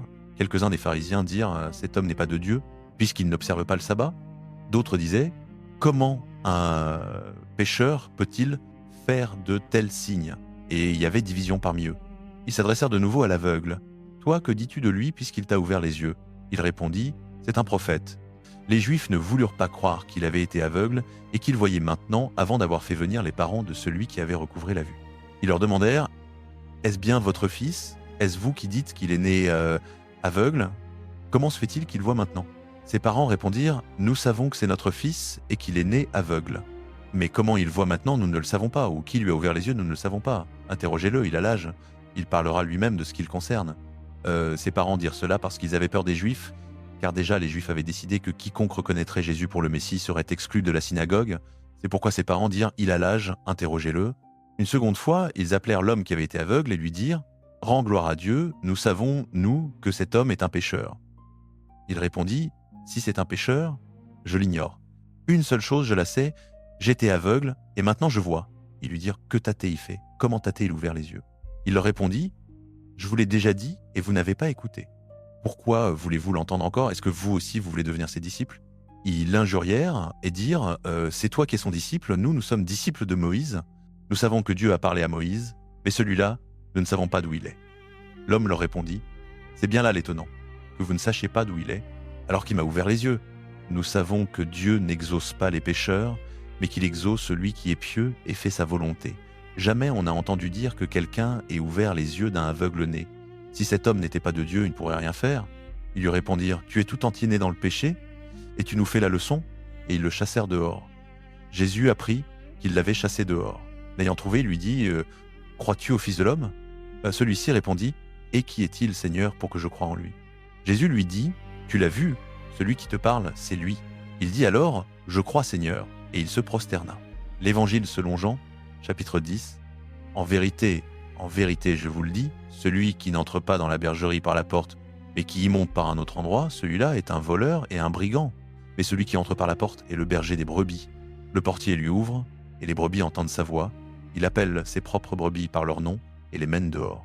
Quand il a fait sortir toutes ses brebis, il marche devant elles, et les brebis le suivent, parce qu'elles connaissent sa voix. Elles ne suivront jamais un étranger, bien au contraire, elles fuiront loin de lui, parce qu'elles ne connaissent pas la voix des étrangers. Jésus leur dit cette parabole, mais ils ne comprirent pas ce qu'il leur disait. Jésus dit donc encore, en vérité, je vous le dis, je suis la porte des brebis. Tous ceux qui sont venus avant moi sont des voleurs et des brigands, mais les brebis ne les ont pas écoutés. Je suis la porte. Si quelqu'un entre par moi, il sera sauvé. Il entrera et sortira, et il trouvera un pâturage. Le voleur ne vient que pour voler, égorger et détruire. Moi, je suis venu afin qu'elles aient la vie et qu'elles l'aient en abondance. Je suis le bon berger. Le bon berger donne sa vie pour ses brebis. Le mercenaire, qui n'est pas berger et à qui les brebis n'appartiennent pas, voit venir le loup, abandonne les brebis et s'enfuit, et le loup les ravit et disperse le troupeau. Le mercenaire s'enfuit parce qu'il est mercenaire et qu'il ne se met pas en peine des brebis. Moi, je suis le bon berger, je connais mes brebis, et mes brebis me connaissent, comme le Père me connaît et que je connais le Père, et je donne ma vie pour mes brebis. J'ai encore d'autres brebis qui ne sont pas de cet enclos. Celles-là aussi, il faut que je les amène. Elles entendront ma voix, et il y aura un seul troupeau, un seul berger. Voilà pourquoi le Père m'aime, parce que je donne ma vie pour la reprendre. Personne ne me l'ôte, mais je la donne de moi-même. J'ai le pouvoir de la donner et le pouvoir de la reprendre. Tel est l'ordre que j'ai reçu de mon Père. À ces paroles, les Juifs furent de nouveau divisés. Beaucoup d'entre eux disaient, il a un démon, il délire, pourquoi l'écoutez-vous? D'autres disaient, ce ne sont pas là les paroles d'un démoniaque. Un démon peut-il ouvrir les yeux des aveugles? On célébrait alors à Jérusalem la fête de la dédicace. C'était l'hiver. Jésus se promenait dans le temple, sous le portique de Salomon. Les Juifs l'entourèrent et lui dirent, « Jusqu'à quand nous tiendras-tu en suspens? Si tu es le Christ, dis-le-nous ouvertement. » Jésus leur répondit, « Je vous l'ai dit et vous ne croyez pas? Les œuvres que je fais au nom de mon Père rendent témoignage de moi, mais vous ne croyez pas parce que vous n'êtes pas de mes brebis. Mes brebis entendent ma voix, je les connais et elles me suivent. Je leur donne la vie éternelle, elles ne périront jamais et personne ne les ravira de ma main. Mon Père, qui me les a donnés, est plus grand que tous, et personne ne peut les ravir de la main de mon Père. Moi et le Père, nous sommes un. » Les Juifs prirent de nouveau des pierres pour le lapider. Jésus leur dit, « Je vous ai fait voir beaucoup de bonnes œuvres de la part de mon Père. Pour laquelle de ces œuvres me lapidez-vous » Les Juifs lui répondirent, « Ce n'est pas pour une bonne œuvre que nous te lapidons, mais pour un blasphème, et parce que toi, simple homme, tu te fais Dieu. » Jésus leur répondit, « N'est-il pas écrit dans votre loi? J'ai dit, vous êtes des dieux. si elle a appelé Dieu ceux à qui la parole de Dieu a été adressée, et l'écriture ne peut être anéantie, à celui que le Père a sanctifié et envoyé dans le monde, vous dites, tu blasphèmes parce que j'ai dit, je suis le Fils de Dieu. Si je ne fais pas les œuvres de mon Père, ne me croyez pas. Mais si je les fais, même si vous ne me croyez pas, croyez à ses œuvres, afin que vous reconnaissiez et que vous sachiez que le Père est en moi et que je suis dans le Père. Ils cherchèrent encore à le saisir, mais il échappa de leurs mains. Jésus s'en alla de nouveau au-delà du Jourdain, au lieu où Jean avait d'abord baptisé, et il y demeura. Beaucoup vinrent à lui et disaient, Jean, il est vrai, n'a fait aucun signe, mais tout ce que Jean a dit de cet homme était vrai. Et là, beaucoup crurent en lui. L'Évangile selon Jean, chapitre 11. Il y avait un malade, Lazare, de Béthanie, le village de Marie et de Marthe, sa sœur. C'était cette Marie qui honnit le Seigneur de parfum et qui lui essuya les pieds avec ses cheveux. C'était son frère Lazare qui était malade. Les sœurs envoyèrent donc dire à Jésus, « Seigneur, celui que tu aimes est malade. » Quand il entendit cela, Jésus dit, « Cette maladie n'aboutira pas à la mort, mais elle est pour la gloire de Dieu, afin que le Fils de Dieu soit glorifié par elle. » Or, Jésus aimait Marthe et sa sœur et Lazare. Quand il apprit donc qu'il était malade, il resta 2 jours encore dans le lieu où il était, puis après cela, il dit aux disciples, « Retournons en Judée. » Les disciples lui dirent, « Rabbi, tout récemment, les Juifs cherchaient à te lapider, et tu y retournes ?» Jésus répondit, « N'y a-t-il pas 12 heures dans le jour? Si quelqu'un marche pendant le jour, il trébuche pas, parce qu'il voit la lumière de ce monde. Et si quelqu'un marche pendant la nuit, il trébuche, parce que la lumière n'est pas en lui. » Après avoir dit cela, il leur ajouta, « Lazare, notre ami, s'est endormi, mais je vais le réveiller. » Les disciples lui dirent donc, « Seigneur, s'il s'est endormi, il sera sauvé. » Jésus avait parlé de sa mort, mais eux pensaient qu'il parlait du repos du sommeil. Alors Jésus leur dit ouvertement, « Lazare est mort, et je me réjouis, à cause de vous, de ce que je n'étais pas là, afin que vous croyiez. Mais allons vers lui. » Thomas, appelé Didyme, dit alors aux autres disciples, « Allons-y, nous aussi, afin de mourir avec lui. » Quand Jésus arriva, il trouva Lazare depuis 4 jours déjà dans le tombeau.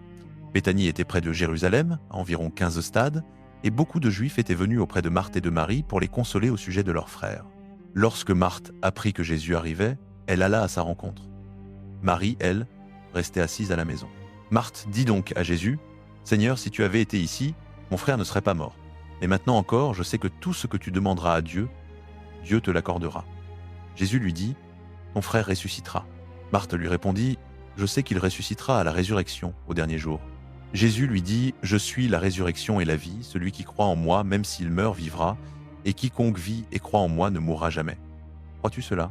Elle lui dit, « Oui, Seigneur, je crois que tu es le Christ, le Fils de Dieu qui devait venir dans le monde. » Ayant dit cela, elle s'en alla appeler Marie, sa sœur, et lui dit en secret, « Le Maître est là et il t'appelle. » Quand Marie l'entendit, elle se leva aussitôt et alla vers lui. Jésus n'était pas encore entré dans le village. Il était encore à l'endroit où Marthe l'avait rencontré. Les Juifs qui étaient avec Marie dans la maison et qui la consolaient, voyant qu'elle se levait rapidement et sortait, la suivirent pensant qu'elle allait au tombeau pour y pleurer. Lorsque Marie arriva là où était Jésus et qu'elle le vit, elle tomba à ses pieds et lui dit « Seigneur, si tu avais été ici, mon frère ne serait pas mort. » Quand Jésus la vit pleurer, elle et les Juifs qui l'accompagnaient, il frémit en son esprit et fut profondément troublé. Il dit « Où l'avez-vous mis ?» Ils lui répondirent « Seigneur, viens et vois. » Jésus pleura. Les Juifs dirent alors « Voyez comme il l'aimait. » Mais quelques-uns d'entre eux dirent « Lui qui a ouvert les yeux de l'aveugle, ne pouvait-il pas faire que cet homme ne meure pas ?» Jésus, frémissant de nouveau en lui-même, se rendit au tombeau. C'était une grotte, et une pierre était posée dessus. Jésus dit « ôtez la pierre. » Marthe, la sœur du mort, lui dit « Seigneur, il sent déjà mauvais, car il y a 4 jours. » Jésus lui dit « Ne t'ai-je pas dit que si tu crois, tu verras la gloire de Dieu ?» Ils ôtèrent donc la pierre. Jésus leva les yeux en haut et dit « Père, je te rends grâce de ce que tu m'as exaucé. Pour moi, je savais que tu m'exauces toujours, mais je l'ai dit à cause de la foule qui m'entoure, afin qu'ils croient que c'est toi qui m'as envoyé. » Ayant dit cela, il cria d'une voix forte, « Lazare, sors !» Et le mort sortit, les pieds et les mains liés de bandes, et le visage enveloppé d'un suaire. Jésus leur dit, « Déliez-le et laissez-le aller. » Beaucoup donc des Juifs qui étaient venus auprès de Marie et qui avaient vu ce qu'il avait fait crurent en lui, mais quelques-uns d'entre eux allèrent trouver les pharisiens et leur dire ce que Jésus avait fait. Les grands prêtres et les pharisiens assemblèrent donc le Sanhédrin et dirent « Que faisons-nous? Cet homme accomplit beaucoup de signes. Si nous le laissons faire, tous croiront en lui, et les Romains viendront détruire et notre lieu saint et notre nation. » L'un d'entre eux, Caïphe, qui était grand prêtre cette année-là, leur dit « Vous n'y entendez rien, vous ne réfléchissez pas qu'il est dans votre intérêt qu'un seul homme meure pour le peuple et que la nation entière ne périsse pas. » Or, il ne dit pas cela de lui-même, Mais étant grand prêtre cette année-là, il prophétisa que Jésus devait mourir pour la nation, et non pas pour la nation seulement, mais aussi afin de rassembler dans l'unité les enfants de Dieu dispersés. Dès ce jour-là, donc, ils prirent la décision de le faire mourir. C'est pourquoi Jésus ne se montrait plus en public parmi les Juifs, mais il partit de là dans la région voisine du désert, vers une ville appelée Éphraïm, et il y séjourna avec ses disciples. Comme la Pâque des Juifs était proche, beaucoup montèrent de la campagne à Jérusalem avant la Pâque pour se purifier. Ils cherchaient Jésus et se disaient les uns aux autres, dans le temple, « Qu'en pensez-vous? Ne viendra-t-il pas à la fête ?» Or les grands prêtres et les pharisiens avaient donné des ordres. Si quelqu'un savait où il était, il devait le dénoncer afin qu'on le saisisse. L'Évangile selon Jean, chapitre 12. 6 jours avant la Pâque, Jésus vint à Béthanie où habitait Lazare, que Jésus avait ressuscité d'entre les morts. On y donna un repas en son honneur, Marthe servait, et Lazare était l'un de ceux qui étaient à table avec lui. Alors Marie, prenant une livre d'un parfum de nard pur très coûteux, oignit les pieds de Jésus et les essuya avec ses cheveux, et la maison fut remplie de l'odeur du parfum. Mais Judas Iscariote, l'un de ses disciples, celui qui allait le livrer, dit « Pourquoi n'était-on pas vendu ce parfum 300 deniers pour les donner aux pauvres ?» Il disait cela, non qu'il se souciât des pauvres, mais parce qu'il était voleur et que, tenant la bourse, il prenait ce qu'on y mettait. Jésus dit donc « Laisse-la, elle devait garder ce parfum pour le jour de ma sépulture. Des pauvres, vous en aurez toujours avec vous, mais moi, vous ne m'aurez pas toujours. » Parce que les cas, c'est une grande foule de Juifs apprit qu'il était là, et ils vinrent non seulement à cause de Jésus, mais aussi pour voir Lazare qu'il avait ressuscité d'entre les morts. Les grands prêtres décidèrent de tuer aussi Lazare, parce que, à cause de lui, beaucoup de Juifs s'en allaient et croyaient en Jésus. Le lendemain, la foule nombreuse venue pour la fête apprit que Jésus venait à Jérusalem. Ils prirent des branches de palmier et sortirent à sa rencontre en criant « Hosanna ! Béni soit celui qui vient au nom du Seigneur! Béni soit le roi d'Israël !» Jésus trouva un ânon et s'assit dessus, selon qu'il est écrit « Ne crains pas, fille de Sion, voici que ton roi vient, assis sur le petit d'une ânesse. » Sur le moment, ses disciples ne comprirent pas cela, mais lorsque Jésus fut glorifié, ils se rappelèrent que ces choses avaient été écrites à son sujet et qu'on les lui avait faites. La foule qui était avec lui quand il avait appelé Lazare du tombeau et l'avait ressuscité d'entre les morts continua à rendre témoignage. C'est aussi pourquoi la foule vint à sa rencontre. Elle avait appris qu'il avait accompli ce signe. Les pharisiens se dirent donc entre eux « Vous voyez que vous n'arrivez à rien, voilà que le monde entier s'est mis à sa suite. » Or, il y avait parmi ceux qui étaient montés pour adorer pendant la fête quelques Grecs. Ceux-ci s'adressèrent à Philippe, qui était de Bethsaïde en Galilée, et lui firent cette demande « Seigneur, nous voudrions voir Jésus. » Philippe va le dire à André. André et Philippe vont le dire à Jésus. Et Jésus leur répondit « L'heure est venue pour le Fils de l'homme d'être glorifié. En vérité, je vous le dis, si le grain de blé tombé en terre ne meurt pas, il reste seul, mais s'il meurt, il porte beaucoup de fruits. Celui qui aime, sa vie la perd, et celui qui hait sa vie en ce monde la gardera pour la vie éternelle. Si quelqu'un me sert, qu'il me suive, et là où je suis, là aussi sera mon serviteur. Si quelqu'un me sert, le Père l'honorera. Maintenant mon âme est troublée. Et que dirais-je? Père, sauve-moi de cette heure. Mais c'est précisément pour cette heure que je suis venu. Père, glorifie ton nom. Une voix vint alors du ciel. Je l'ai glorifié, je le glorifierai encore. La foule qui était là et qui avait entendu disait que c'était un coup de tonnerre. D'autres disaient, un ange lui a parlé. Jésus reprit, ce n'est pas pour moi que cette voix s'est fait entendre, mais pour vous. C'est maintenant le jugement de ce monde. C'est maintenant que le prince de ce monde va être jeté dehors. Et moi, quand j'aurai été élevé de la terre, j'attirerai tous les hommes à moi. Il disait cela pour indiquer de quelle mort il allait mourir. La foule lui répondit, nous avons appris par la loi que le Messie demeure éternellement. Comment peux-tu dire, il faut que le Fils de l'homme soit élevé? Qui est ce Fils de l'homme? Jésus leur dit, la lumière est encore parmi vous pour un peu de temps. Marchez pendant que vous avez la lumière, de peur que les ténèbres ne vous surprennent. Celui qui marche dans les ténèbres ne sait pas où il va. Pendant que vous avez la lumière, croyez en la lumière, afin de devenir des fils de lumière. Après avoir ainsi parlé, Jésus s'en alla et se cacha loin d'eux. Bien qu'il eût accompli tant de signes devant eux, ils ne croyaient pas en lui, afin que s'accomplît la parole du prophète Isaïe, « Seigneur, qui a cru à notre prédication, et à qui le bras du Seigneur hâté il était révélé ?» C'est pourquoi ils ne pouvaient croire, parce que Isaïe a dit il a aveuglé leurs yeux et il a endurci leur cœur, de peur qu'ils ne voient des yeux, qu'ils ne comprennent du cœur, qu'ils ne se convertissent et que je ne les guérisse. Isaïe a dit cela parce qu'il a vu sa gloire et qu'il a parlé de lui. Cependant, même parmi les chefs, un grand nombre crurent en lui, mais à cause des pharisiens, ils ne le confessaient pas, de peur d'être exclus de la synagogue, car ils aimèrent la gloire des hommes plus que la gloire de Dieu. Jésus cria et dit, « Celui qui croit en moi ne croit pas en moi, mais en celui qui m'a envoyé, et celui qui me voit, voit celui qui m'a envoyé. Moi, lumière, je suis venu dans le monde, afin que quiconque croit en moi ne demeure pas dans les ténèbres. Si quelqu'un entend mes paroles et ne les garde pas, moi, je ne le juge pas, car je ne suis pas venu pour juger le monde, mais pour sauver le monde. Celui qui me rejette et ne reçoit pas mes paroles à son juge, la parole que j'ai annoncée, c'est elle qui le jugera au dernier jour. Car je n'ai pas parlé de moi-même, mais le Père qui m'a envoyé m'a lui-même prescrit ce que je dois dire et de quoi je dois parler. Et je sais que son commandement est vie éternelle. Ainsi, ce que je dis comme le Père me l'a dit, l'Évangile, selon Jean, chapitre 13, c'était peu avant la fête de la Pâque. Jésus savait que son heure était venue de passer de ce monde vers le Père. Ayant aimé les siens qui étaient dans le monde, il les aima jusqu'à la fin. Le repas du soir était en cours, le diable avait déjà mis au cœur de Judas, fils de Simon l'Iscariote, le dessein de le trahir. Jésus, qui savait que le Père avait remis toutes choses entre ses mains, qu'il était sorti de Dieu et qu'il s'en allait vers Dieu, se leva du repas, quitta ses vêtements et prenant un linge, s'en ceignit. Ensuite il versa de l'eau dans un bassin et il commença à laver les pieds des disciples et à les essuyer avec le linge dont il était saint. Il vint donc à Simon-Pierre qui lui dit « Seigneur, toi, me laver les pieds ?»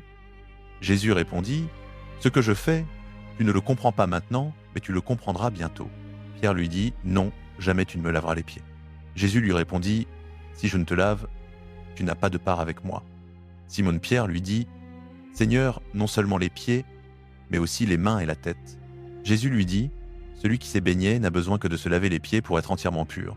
Et vous, vous êtes purs, mais non pas tous. » Car il savait qui devait le trahir. C'est pourquoi il dit « Vous n'êtes pas tous purs. » Lorsqu'il leur eut lavé les pieds, il reprit ses vêtements, se remit à table et leur dit « Comprenez-vous ce que je vous ai fait? Vous m'appelez Maître et Seigneur, et vous dites bien, car je le suis. Si donc moi, le Seigneur et le Maître, je vous ai lavé les pieds, vous aussi vous devez vous laver les pieds les uns aux autres. Car je vous ai donné un exemple, afin que vous fassiez comme je vous ai fait. En vérité, je vous le dis, le serviteur n'est pas plus grand que son Seigneur, ni l'envoyé plus grand que celui qui l'a envoyé. Sachant cela, vous êtes heureux si vous le faites. Je ne parle pas de vous tous, je sais quels sont ceux que j'ai choisis, mais il faut que l'Écriture s'accomplisse. Celui qui mange mon pain a levé le talon contre moi, je vous le dis dès maintenant, avant que cela arrive, afin que, quand cela arrivera, vous croyez que moi, je suis. En vérité, je vous le dis, celui qui reçoit celui que j'envoie me reçoit, et celui qui me reçoit celui qui m'a envoyé. Ayant ainsi parlé, Jésus fut troublé en son esprit, et il déclara ouvertement, en vérité, je vous le dis, l'un de vous me livrera. Les disciples se regardaient les uns les autres, ne sachant de qui ils parlaient. Un des disciples, celui que Jésus aimait, était à table tout contre Jésus. Simon-Pierre lui fit signe de demander qui était celui dont il parlait. Ce disciple s'étant penché sur la poitrine de Jésus, lui dit « Seigneur, qui est-ce » Jésus répondit « C'est celui à qui je donnerai le morceau trempé. » Et ayant trempé le morceau, il le donna à Judas, fils de Simon l'Iscariote. Dès que Judas eut pris le morceau, Satan entra en lui. Jésus lui dit donc « Ce que tu fais, fais-le vite. » Aucun de ceux qui étaient à table ne comprit pourquoi il lui disait cela. Comme Judas avait la bourse, quelques-uns pensaient que Jésus lui disait « Achète ce dont nous avons besoin pour la fête » ou qu'il lui ordonnait de donner quelque chose aux pauvres. Ayant donc pris le morceau, Judas sortit aussitôt. Il était nuit. Lorsqu'il fut sorti, Jésus dit « Maintenant le Fils de l'homme a été glorifié, et Dieu a été glorifié en lui. Si Dieu a été glorifié en lui, Dieu aussi le glorifiera en lui-même, et il le glorifiera bientôt. Mes petits enfants, je suis encore avec vous pour peu de temps. Vous me chercherez, et, comme j'ai dit aux Juifs, là où je vais, vous ne pouvez venir, je vous le dis aussi maintenant. Je vous donne un commandement nouveau. Aimez-vous les uns les autres. Comme je vous ai aimé, vous aussi aimez-vous les uns les autres. À ceux-ci tous reconnaîtront que vous êtes mes disciples, si vous avez de l'amour les uns pour les autres. Simon-Pierre lui dit « Seigneur, où vas-tu » Jésus répondit « Là où je vais, tu ne peux me suivre maintenant, mais tu me suivras plus tard. » Pierre lui dit « Seigneur, pourquoi ne puis-je te suivre maintenant ? Je donnerai ma vie pour toi. » Jésus répondit « Tu donneras ta vie pour moi ? En vérité, je te le dis, le coq ne chantera pas que tu ne m'aies renié 3 fois. » L'Évangile selon Jean, chapitre 14. Que votre cœur ne se trouble pas, croyez en Dieu, croyez aussi en moi. Dans la maison de mon Père, il y a beaucoup de demeures. Si cela n'était pas, je vous l'aurais dit, car je vais vous préparer une place. Et lorsque je serai allé vous préparer une place, je reviendrai et je vous prendrai avec moi, afin que là où je suis, vous soyez aussi. Vous savez où je vais, et vous en savez le chemin. Thomas, lui, dit « Seigneur, nous ne savons pas où tu vas, comment pouvons-nous en savoir le chemin ?» Jésus lui dit « Je suis le chemin, et la vérité, et la vie. Personne ne vient au Père que par moi. » Si vous me connaissiez, vous connaîtriez aussi mon Père, et dès maintenant, vous le connaissez et vous l'avez vu. Philippe lui dit « Seigneur, montre-nous le Père, et cela nous suffit. » Jésus lui dit « Il y a si longtemps que je suis avec vous, et tu ne m'as pas connu, Philippe. Celui qui m'a vu a vu le Père. Comment peux-tu dire « Montre-nous le Père » ? Ne crois-tu pas que je suis dans le Père et que le Père est en moi ? Les paroles que je vous dis, je ne les dis pas de moi-même, mais le Père qui demeure en moi fait ses œuvres. Croyez-moi quand je dis que je suis dans le Père et que le Père est en moi, sinon croyez à cause des œuvres elles-mêmes. En vérité, je vous le dis, celui qui croit en moi fera aussi les œuvres que je fais, et il en fera de plus grandes, parce que je vais vers le Père. Et quoi que vous demandiez en mon nom, je le ferai, afin que le Père soit glorifié dans le Fils. Si vous demandez quelque chose en mon nom, moi je le ferai. Si vous m'aimez, gardez mes commandements. Et moi je prierai le Père, et il vous donnera un autre paraclet, afin qu'il demeure éternellement avec vous, l'Esprit de vérité, que le monde ne peut pas recevoir, parce qu'il ne le voit pas et ne le connaît pas, mais vous le connaissez, car il demeure avec vous et il sera en vous. Je ne vous laisserai pas orphelin, je viendrai à vous. Encore un peu de temps, et le monde ne me verra plus. Mais vous me verrez, parce que je vis, et que vous vivrez aussi. En ce jour-là, vous connaîtrez que je suis en mon Père, que vous êtes en moi, et que je suis en vous. Celui qui a mes commandements et qui les garde, c'est celui-là qui m'aime. Et celui qui m'aime sera aimé de mon Père, moi aussi je l'aimerai, et je me ferai connaître à lui. Judas, non pas l'Iscariote, lui dit, « Seigneur, comment se fait-il que tu te feras connaître à nous et non au monde ?» Jésus lui répondit, « Si quelqu'un m'aime, il gardera ma parole, et mon Père l'aimera. Nous viendrons vers lui et nous ferons notre demeure chez lui. Celui qui ne m'aime pas ne garde pas mes paroles, et la parole que vous entendez n'est pas de moi, mais du Père qui m'a envoyé. Je vous ai dit ces choses pendant que je demeure avec vous, mais le Paraclet, l'Esprit Saint que le Père enverra en mon nom, vous enseignera toutes choses et vous rappellera tout ce que je vous ai dit. Je vous laisse la paix, je vous donne ma paix. Je ne vous la donne pas comme le monde la donne. Que votre cœur ne se trouble pas et ne craigne pas. Vous m'avez entendu dire, je m'en vais et je reviens vers vous. Si vous m'aimiez, vous vous réjouiriez de ce que je vais vers le Père, car le Père est plus grand que moi. Je vous l'ai dit maintenant, avant que cela arrive, afin que, quand cela arrivera, vous croyiez. Je ne vous parlerai plus beaucoup, car le prince de ce monde vient. Il n'a rien en moi, mais il vient afin que le monde sache que j'aime le Père et que je fais exactement ce que le Père m'a commandé. Levez-vous, partons d'ici. L'Évangile selon Jean, chapitre 15. Je suis la vraie vigne, et mon Père est le vigneron. Tout sarment qui est en moi et qui ne porte pas de fruit, il l'enlève. Et tout sarment qui porte du fruit, il l'émonde, afin qu'il porte encore plus de fruits. Déjà vous êtes purs à cause de la parole que je vous ai annoncée. Demeurez en moi comme moi en vous. De même que le sarment ne peut pas porter de fruit de lui-même s'il ne demeure sur la vigne, ainsi vous non plus si vous ne demeurez en moi. Moi je suis la vigne, vous êtes les sarments. Celui qui demeure en moi et en qui je demeure, celui-là porte beaucoup de fruits, car hors de moi vous ne pouvez rien faire. Si quelqu'un ne demeure pas en moi, il est jeté dehors comme le sarment, il sèche, puis on ramasse les sarments, on les jette au feu et ils brûlent. Si vous demeurez en moi et que mes paroles demeurent en vous, demandez ce que vous voudrez, et cela vous sera accordé. C'est la gloire de mon Père que vous portiez beaucoup de fruits et que vous soyez vraiment mes disciples. Comme le Père m'a aimé, moi aussi je vous ai aimé. Demeurez dans mon amour. Si vous gardez mes commandements, vous demeurerez dans mon amour, comme moi j'ai gardé les commandements de mon Père, et je demeure dans son amour. Je vous ai dit ces choses afin que ma joie soit en vous et que votre joie soit complète. Voici mon commandement.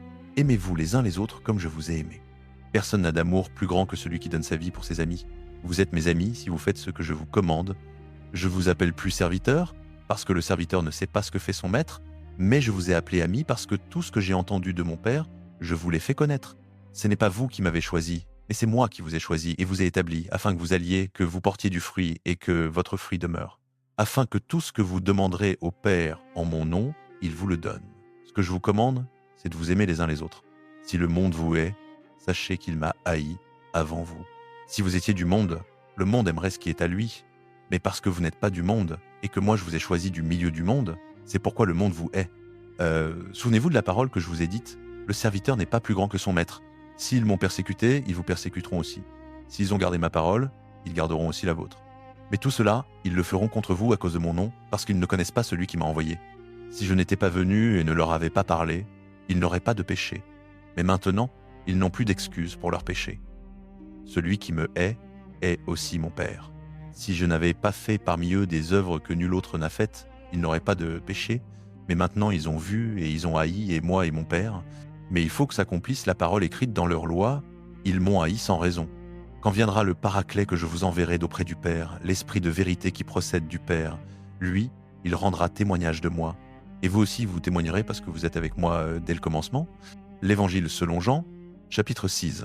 Je vous ai dit toutes ces choses afin que vous ne succombiez pas à la tentation. Ils vous excluront des synagogues, et même l'heure vient où quiconque vous fera mourir croira rendre un culte à Dieu.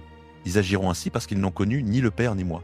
Mais je vous ai dit ces choses afin que, lorsque leur heure sera venue, vous vous souveniez que je vous les ai dites.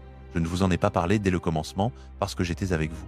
Mais maintenant, je m'en vais vers celui qui m'a envoyé, et aucun de vous ne me demande « Où vas-tu » Au contraire, parce que je vous ai dit cela, votre cœur s'est rempli de tristesse. Cependant, je vous dis la vérité, il est avantageux pour vous que je m'en aille, car si je ne m'en vais pas, le Consolateur ne viendra pas vers vous. Mais si je m'en vais, je vous l'enverrai. Et quand il sera venu, il convaincra le monde en matière de péché, de justice et de jugement, de péché parce qu'il ne croit pas en moi, de justice parce que je vais au Père et que vous ne me verrez plus, de jugement parce que le prince de ce monde est jugé. J'ai encore beaucoup de choses à vous dire, mais vous ne pouvez pas les porter maintenant. Quand le Spirit de vérité sera venu, il vous conduira dans toute la vérité, car il ne parlera pas de lui-même, mais il dira tout ce qu'il aura entendu et vous annoncera les choses à venir. Lui me glorifiera parce qu'il prendra de ce qui est à moi et vous l'annoncera. Tout ce que le Père a est à moi, c'est pourquoi j'ai dit qu'il prend de ce qui est à moi et qu'il vous l'annoncera. Encore un peu de temps et vous ne me verrez plus, et puis encore un peu de temps et vous me verrez parce que je vais au Père. Quelques-uns de ses disciples se dirent alors les uns aux autres, que signifie ce qu'il nous dit ? Encore un peu de temps et vous ne me verrez plus, et puis encore un peu de temps et vous me verrez, et parce que je vais au Père. Il disait donc, que signifie ce un peu de temps ? Nous ne savons pas ce qu'il veut dire. Jésus vit qu'ils voulaient l'interroger et il leur dit vous vous demandez entre vous ce que j'ai voulu dire en disant encore un peu de temps et vous ne me verrez plus, et puis encore un peu de temps et vous me verrez.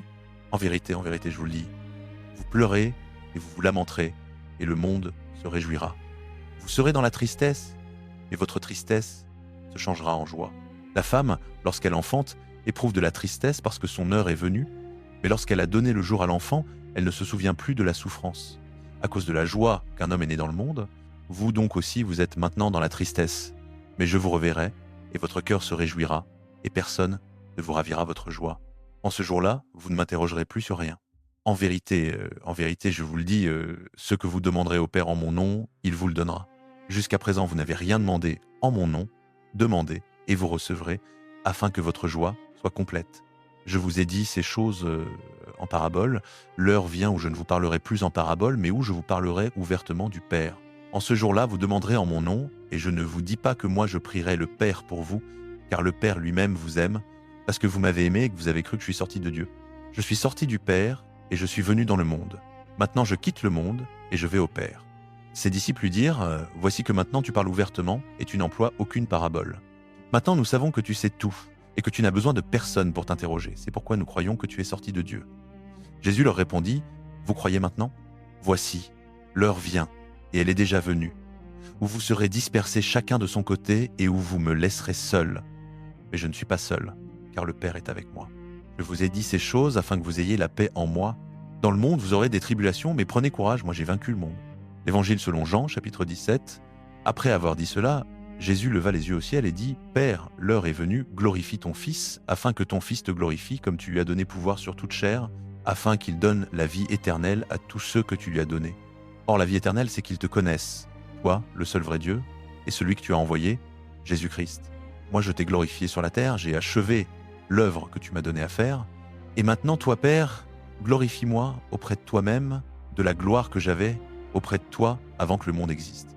J'ai manifesté ton nom à ceux que tu m'as donnés du milieu du monde, ils étaient à toi, tu me les as donnés, et ils ont gardé ta parole.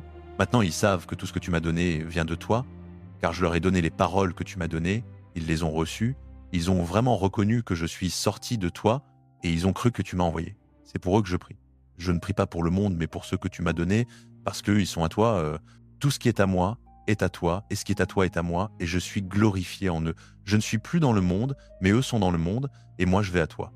Père Saint, garde-les en ton nom, ce nom que tu m'as donné, afin qu'ils soient un comme nous sommes un. Lorsque j'étais avec eux, je les gardais en ton nom que tu m'as donné, je les ai préservés, et aucun d'eux ne s'est perdu, sinon le fils de perdition, afin que l'écriture soit accomplie. Maintenant je vais à toi, et je dis ces choses dans le monde, afin qu'ils aient en eux ma joie accomplie. Je leur ai donné ta parole, et le monde les a haïs, parce qu'ils ne sont pas du monde, comme moi je ne suis pas du monde. Je ne te prie pas de les ôter du monde, mais de les préserver du malin. Ils ne sont pas du monde, comme moi je ne suis pas du monde.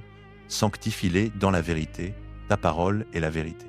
Comme tu m'as envoyé dans le monde, moi aussi je les ai envoyés dans le monde. Et pour eux, je me sanctifie moi-même, afin que eux aussi soient sanctifiés dans la vérité.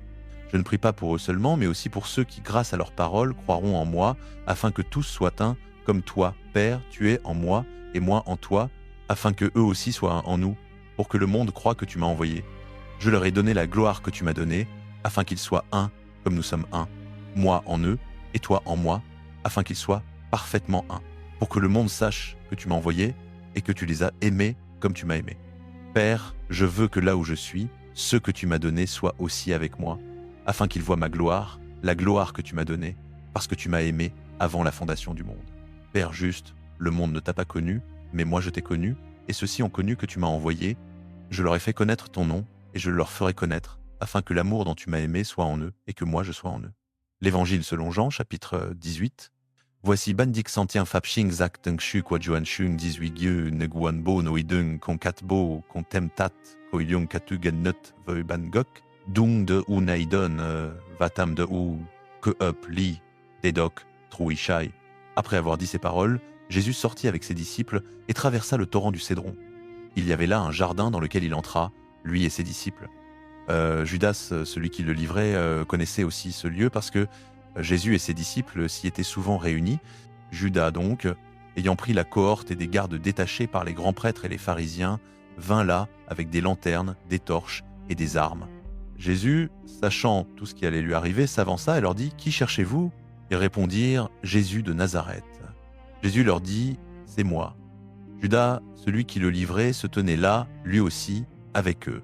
Quand donc il leur eut dit « C'est moi », ils reculèrent et tombèrent à terre. Il leur demanda de nouveau « Qui cherchez-vous » Ils dirent « Jésus de Nazareth ». Jésus répondit « Je vous l'ai dit, c'est moi. Si c'est donc moi que vous cherchez, laissez aller cela. » Cela arriva afin que s'accomplît la parole qu'il avait dite « Je n'ai perdu aucun de ceux que tu m'as donnés. » Alors Simon-Pierre, qui avait une épée, la tira, frappa le serviteur du grand prêtre et lui coupa l'oreille droite. Ce serviteur s'appelait Malchus. Jésus dit à Pierre « Remets ton épée au fourreau. La coupe que le Père m'a donnée, ne la boirai-je pas ?» La cohorte, le tribun et les gardes des Juifs saisirent alors Jésus et le lièrent. Ils l'amenèrent d'abord chez Anne, car il était le beau-père de Caïphe, qui était grand prêtre cette année-là. Or c'était Caïphe qui avait donné aux Juifs ce conseil, il vaut mieux qu'un seul homme meure pour le peuple. Simon-Pierre et un autre disciple suivaient Jésus. Ce disciple était connu du grand prêtre, il entra avec Jésus dans la cour du grand prêtre, mais Pierre se tenait dehors, près de la porte. L'autre disciple, celui qui était connu du grand prêtre, sortit, parla à la portière et fit entrer Pierre. La servante qui gardait la porte dit à Pierre « N'es-tu pas, toi aussi, des disciples de cet homme ?» Il répondit « Je n'en suis pas. » Les serviteurs et les gardes, qui avaient allumé un feu parce qu'il faisait froid, se tenaient là et se chauffaient. Pierre aussi se tenait avec eux et se chauffait. Le grand prêtre interrogea Jésus sur ses disciples et sur son enseignement. Jésus lui répondit « Moi j'ai parlé ouvertement au monde. J'ai toujours enseigné dans la synagogue et dans le temple où tous les Juifs s'assemblent et je n'ai rien dit en secret. Pourquoi m'interroges-tu ? Demande à ceux qui m'ont entendu ce que je leur ai dit. Eux, ils savent ce que j'ai dit. » À ces mots, un des gardes qui se tenait là donna une gifle à Jésus en disant « C'est ainsi que tu réponds au grand prêtre ?» Jésus lui répondit « Si j'ai mal parlé, témoigne de ce qui est mal. Mais si j'ai bien parlé, pourquoi me frappes-tu » Anne l'envoya alors, toujours lié, au grand prêtre Caïphe. Simon-Pierre était là, se chauffant. On lui dit « N'es-tu pas toi aussi de ses disciples ?» Il le nia et dit « Je n'en suis pas. » Un des serviteurs du grand prêtre, parent de celui à qui Pierre avait coupé l'oreille, dit « Ne t'ai-je pas vu avec lui dans le jardin ?» Pierre le nia de nouveau. Et aussitôt, un coq chanta. De chez Caïphe, ils amenèrent Jésus au prétoire. C'était le matin. Eux-mêmes n'entrèrent pas dans le prétoire pour éviter une souillure et pouvoir manger la Pâque. Pilate sortit donc vers eux et dit « Quelle accusation portez-vous contre cet homme ?» Ils lui répondirent « Si ce n'était pas un malfaiteur, nous ne te l'aurions pas livré. » Pilate leur dit « Prenez-le vous-même et jugez-le selon votre loi. » Les Juifs lui dirent « Nous n'avons pas le droit de mettre quelqu'un à mort. » Ainsi s'accomplissait la parole que Jésus avait dite pour indiquer de quelle mort il allait mourir.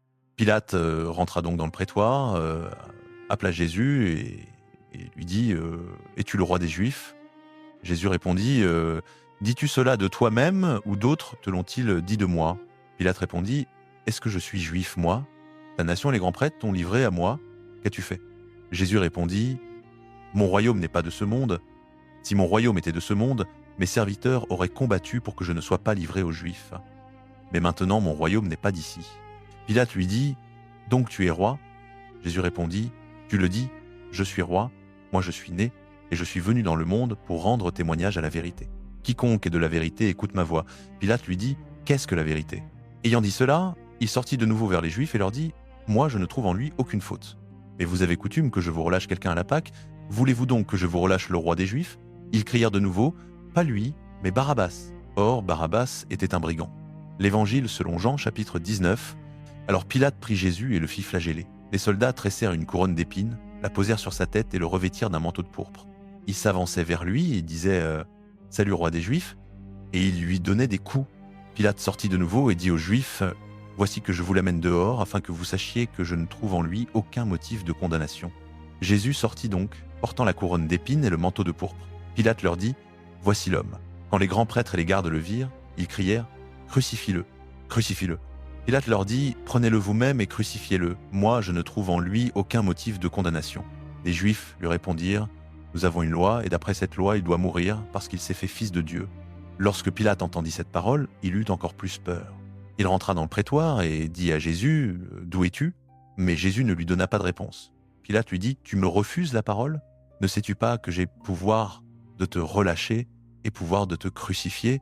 Jésus répondit « Tu n'aurais aucun pouvoir sur moi s'il ne t'avait été donné d'en haut. C'est pourquoi celui qui m'a livré à toi a un plus grand péché. » Dès lors, Pilate cherchait à le relâcher.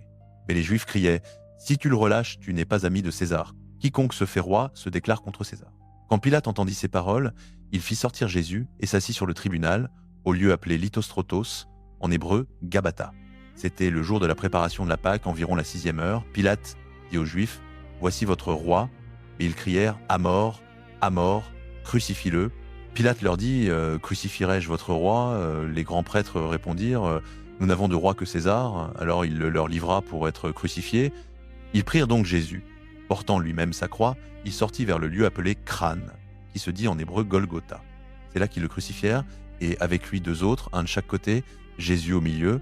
Pilate fit aussi une inscription qu'il plaça sur la croix. Il y était écrit « Jésus le Nazarénien, le roi des Juifs ». Beaucoup de Juifs lurent cette inscription, car le lieu où Jésus était crucifié était près de la ville, et l'inscription était en hébreu, en latin et en grec. Les grands prêtres des Juifs dirent donc à Pilate « N'écris pas « le roi des Juifs », mais cet homme a dit « Je suis le roi des Juifs ». Pilate répondit « Ce que j'ai écrit, je l'ai écrit. » Quand les soldats eurent crucifié Jésus, ils prirent ses vêtements et en firent 4 parts, une part pour chaque soldat, ainsi que la tunique. La tunique était sans couture, tissée d'une seule pièce, depuis le haut. Ils se dirent donc entre eux « Ne la déchirons pas, mais tirons au sort à qui elle sera. » Ainsi s'accomplit l'écriture « Ils se sont partagés mes vêtements et ont tiré ma tunique au sort. » Voilà ce que firent les soldats. Près de la croix de Jésus se tenait sa mère, la sœur de sa mère, Marie femme de Clopas, et Marie de Magdala. Jésus, voyant sa mère et près d'elle le disciple qu'il aimait, dit à sa mère « Femme, voici ton fils. » Puis il dit au disciple « Voici ta mère. » Dès cette heure-là, le disciple l'a pris chez lui. Après cela, sachant que tout était déjà accompli, et pour que l'écriture soit accomplie, Jésus dit « J'ai soif. » Il y avait là un vase plein de vinaigre.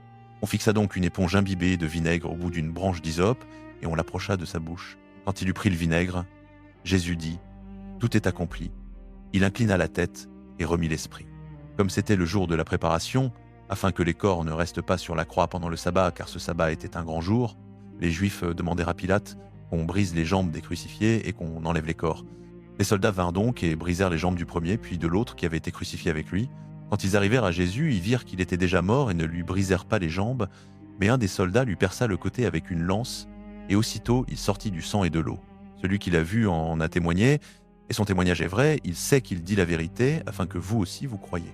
Ces choses sont arrivées pour que l'écriture soit accomplie. Aucun de ces os ne sera brisé. Et une autre écriture dit encore, ils regarderont celui qu'ils ont transpercé. Après cela, Joseph d'Arimathie, qui était disciple de Jésus, mais en secret par crainte des Juifs, demanda à Pilate la permission d'enlever le corps de Jésus. Pilate le permit. Il vint donc et enleva le corps. Nicodème, celui qui auparavant était allé trouver Jésus de nuit, vint aussi, apportant un mélange de myrrhe et d'aloès d'environ 100 livres. Ils prirent donc le corps de Jésus et l'enveloppèrent de bandelettes avec les aromates, selon la coutume d'ensevelissement des Juifs. Or, il y avait un jardin au lieu où Jésus avait été crucifié, et dans le jardin un tombeau neuf où personne encore n'avait été mis. À cause du jour de la préparation des Juifs, le tombeau était proche, C'est là qu'ils déposèrent Jésus. L'Évangile selon Jean, chapitre 20. Le premier jour de la semaine, au matin, comme il faisait encore sombre, Marie de Magdala se rendit au tombeau et vit que la pierre avait été ôtée de l'entrée. Elle courut donc trouver Simon-Pierre et l'autre disciple, celui que Jésus aimait, et leur dit « Ils ont enlevé le Seigneur du tombeau, et nous ne savons pas où ils l'ont mis. » Pierre et l'autre disciple sortirent alors et allèrent au tombeau. Tous deux couraient ensemble, mais l'autre disciple courut plus vite que Pierre et arriva le premier au tombeau. S'étant penché, il vit les bandelettes posées à terre, mais il n'entra pas. Simon-Pierre, qui le suivait, arriva alors, il entra dans le tombeau, vit les bandelettes posées à terre et le suaire qui avait enveloppé la tête de Jésus, non pas posé avec les bandelettes, mais roulé à part, à sa place. Alors l'autre disciple, celui qui était arrivé le premier au tombeau, entra aussi, il vit et y crut, car il ne comprenait pas encore, d'après l'Écriture, qu'il devait ressusciter d'entre les morts. Les disciples s'en retournèrent donc chez eux. Cependant, Marie se tenait dehors, près du tombeau, et pleurait. Tout en pleurant, elle se pencha vers le tombeau et vit 2 anges vêtus de blanc, assis à l'endroit où avait reposé le corps de Jésus, l'un à la tête et l'autre aux pieds. Ils lui dirent « Femme, pourquoi pleures-tu » Elle leur répondit « Parce qu'ils ont enlevé mon Seigneur, et je ne sais pas où ils l'ont mis. » Ayant dit cela, elle se retourna et vit Jésus debout, mais elle ne savait pas que c'était Jésus. Jésus lui dit « Femme, pourquoi pleures-tu? Qui cherches-tu » Pensant que c'était le jardinier, elle lui dit Seigneur, si c'est toi qui l'as emporté, dis-moi où tu l'as mis et j'irai le prendre. » Jésus lui dit « Marie ». Se retournant, elle lui dit en hébreu « Rabouni », ce qui signifie « maître ». Jésus lui dit « Ne me retiens pas, car je ne suis pas encore monté vers le Père, mais va trouver mes frères et dis-leur « Je monte vers mon Père et votre Père, vers mon Dieu et votre Dieu. » Marie de Magdala vint annoncer aux disciples « J'ai vu le Seigneur ». Et elle leur raconta ce qu'il lui avait dit. Le soir de ce même jour, le premier de la semaine, alors que les portes du lieu où se trouvaient les disciples étaient verrouillées par crainte des Juifs, Jésus vint, se tint au milieu d'eux et leur dit « Paix à vous ». Ayant ainsi parlé, il leur montra ses mains et son côté. Les disciples furent remplis de joie en voyant le Seigneur. Jésus leur dit de nouveau « Paix à vous, comme le Père m'a envoyé, moi aussi je vous envoie. » Ayant dit cela, il souffla sur eux et leur dit « Recevez l'Esprit Saint. Ceux à qui vous pardonnerez les péchés, ils leur seront pardonnés. Ceux à qui vous les retiendrez, ils leur seront retenus. » Or Thomas, appelé Didyme, l'un des 12, n'était pas avec eux quand Jésus vint. Les autres disciples lui dirent donc « Nous avons vu le Seigneur. » Mais il leur répondit « Si je ne vois pas dans ses mains la marque des clous, si je n'y mets pas mon doigt, et si je ne mets pas ma main dans son côté, je ne croirai pas. » 8 jours plus tard, les disciples étaient de nouveau dans la maison, et Thomas avec eux. Bien que les portes fussent verrouillées, Jésus vint, se tint au milieu d'eux et dit « Paix à vous ». Puis dit à Thomas « Avance ici ton doigt et regarde mes mains. Avance ta main et mets-la dans mon côté. Et ne sois pas incrédule, mais croyant. » Thomas lui répondit « Mon Seigneur et mon Dieu. » Jésus lui dit « Parce que tu m'as vu, tu as cru. Heureux ceux qui n'ont pas vu et qui ont cru. » Jésus a accompli encore, en présence de ses disciples, beaucoup d'autres signes qui ne sont pas écrits dans ce livre. Mais ceux-ci ont été écrits pour que vous croyiez que Jésus est le Christ, le Fils de Dieu, et qu'en croyant vous ayez la vie en son nom. L'Évangile selon Jean, chapitres 20 et 1. Après cela, Jésus se manifesta de nouveau à ses disciples sur les bords du lac de Tibériade. Voici comment cela se passa. Simon-Pierre, Thomas appelé Didyme, Nathanaël de Cana en Galilée, les fils de Zébédée et 2 autres disciples étaient ensemble.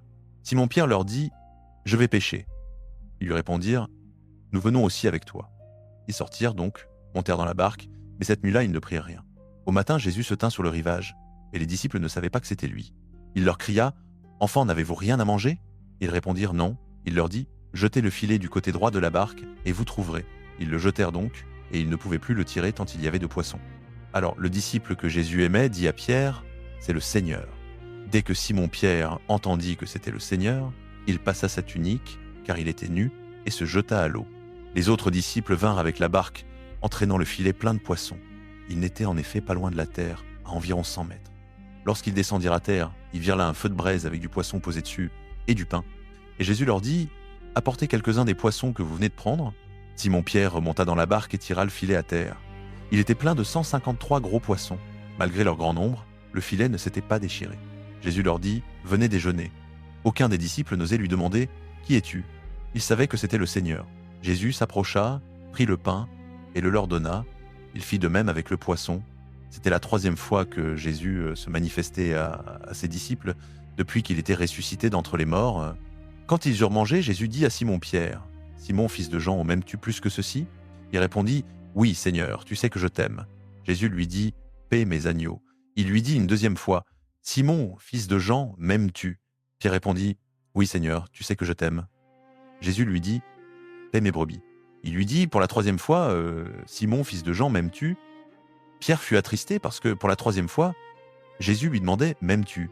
Et il lui répondit, Seigneur, toi tu sais tout, tu sais que je t'aime. Jésus lui dit, Paix mes brebis. En vérité, je te le dis, quand tu étais plus jeune, tu mettais toi-même ta ceinture et tu allais où tu voulais. Quand tu seras vieux, tu étendras les mains. Un autre te mettra ta ceinture et te mènera où tu ne voudras pas aller. Il dit cela pour indiquer de quelle mort Pierre glorifierait Dieu. Puis il lui dit, Suis-moi. À décompte les épus, Pierre se retourna et vit derrière eux le disciple que Jésus aimait, celui qui, pendant le repas, s'était penché sur la poitrine de Jésus et avait demandé « Seigneur, qui est celui qui va te livrer ?» En le voyant, Pierre dit à Jésus « Seigneur, et celui-ci, que deviendra-t-il » Jésus lui répondit « Si je veux qu'il demeure jusqu'à ce que je vienne, que t'importe? Toi, suis-moi. » À cause de cela, le bruit se répandit parmi les frères que ce disciple ne mourrait pas. Or Jésus ne lui avait pas dit qu'il ne mourrait pas, mais si je veux qu'il demeure jusqu'à ce que je vienne, que t'importe? C'est ce disciple qui témoigne de ces choses et qui les a écrites, et nous savons que son témoignage est vrai. Jésus a fait encore beaucoup d'autres choses. Si on les écrivait en détail, je ne pense pas que le monde entier pourrait contenir les livres qu'on écrirait. Acte 1, dans mon premier livre, au Théophile, j'ai parlé de tout ce que Jésus a commencé de faire et d'enseigner jusqu'au jour où il fut enlevé au ciel, après avoir donné ses ordres, par l'Esprit Saint, aux apôtres qu'il avait choisis. Après avoir souffert, il se montra à eux vivants, par de nombreuses preuves incontestables. Pendant 40 jours, il leur apparut et leur parla du royaume de Dieu. Comme il mangeait avec eux, il leur recommanda de ne pas quitter Jérusalem, mais d'y attendre la promesse du Père, dont, dit-il, vous m'avez entendu parler. Jean a baptisé d'eau, mais vous, dans peu de jours, vous serez baptisés dans l'Esprit Saint. Ceux qui étaient réunis lui demandaient, Seigneur, est-ce en ce temps que tu vas rétablir le royaume pour Israël? Il leur répondit, il ne vous appartient pas de connaître les temps et les moments que le Père a fixés de sa propre autorité. Mais vous recevrez une puissance quand le Saint-Esprit viendra sur vous. Et vous serez mes témoins à Jérusalem, dans toute la Judée et la Samarie, et jusqu'aux extrémités de la terre. Après avoir dit cela, il fut élevé pendant qu'ils le regardaient, et une nuée le déroba à leurs yeux. Et comme ils avaient les yeux fixés au ciel pendant qu'ils montaient, voici que 2 hommes vêtus de blanc se tinrent près d'eux et dirent « Hommes de Galilée, pourquoi restez-vous à regarder le ciel? Ce Jésus qui a été enlevé au ciel du milieu de vous reviendra de la même manière que vous l'avez vu aller au ciel. Wie sich fin, donc on fait acte 2. Quand le jour de la Pentecôte fut arrivé, ils étaient tous ensemble dans le même lieu. Tout à coup, il vint du ciel un bruit comme celui d'un vent violent qui soufflait. Il remplit toute la maison où ils étaient assis. Des langues qui semblaient de feu leur apparurent, se séparèrent et se posèrent sur chacun d'eux. Ils furent tous remplis du Saint-Esprit et se mirent à parler en d'autres langues, selon que l'Esprit leur donnait de s'exprimer. Or il y avait, demeurant à Jérusalem, des Juifs pieux venus de toutes les nations qui sont sous le ciel. Quand ce bruit se produisit, la foule s'assembla et fut bouleversée, car chacun les entendait parler dans sa propre langue. Stupéfaits et émerveillés, ils disaient « Tous ces gens qui parlent ne sont-ils pas des Galiléens? Comment se fait-il que chacun de nous les entende dans sa langue maternelle ?» Parthes, Mèdes, Élamites, habitants de la Mésopotamie, de la Judée, de la Cappadoce, du Pont et de l'Asie, de la Phrygie et de la Pamphylie, de l'Égypte et des régions de la Libye voisine de Cyrène, Romains résidant ici, tant juifs que prosélytes, crétois et arabes, nous les entendons proclamer dans nos langues les merveilles de Dieu,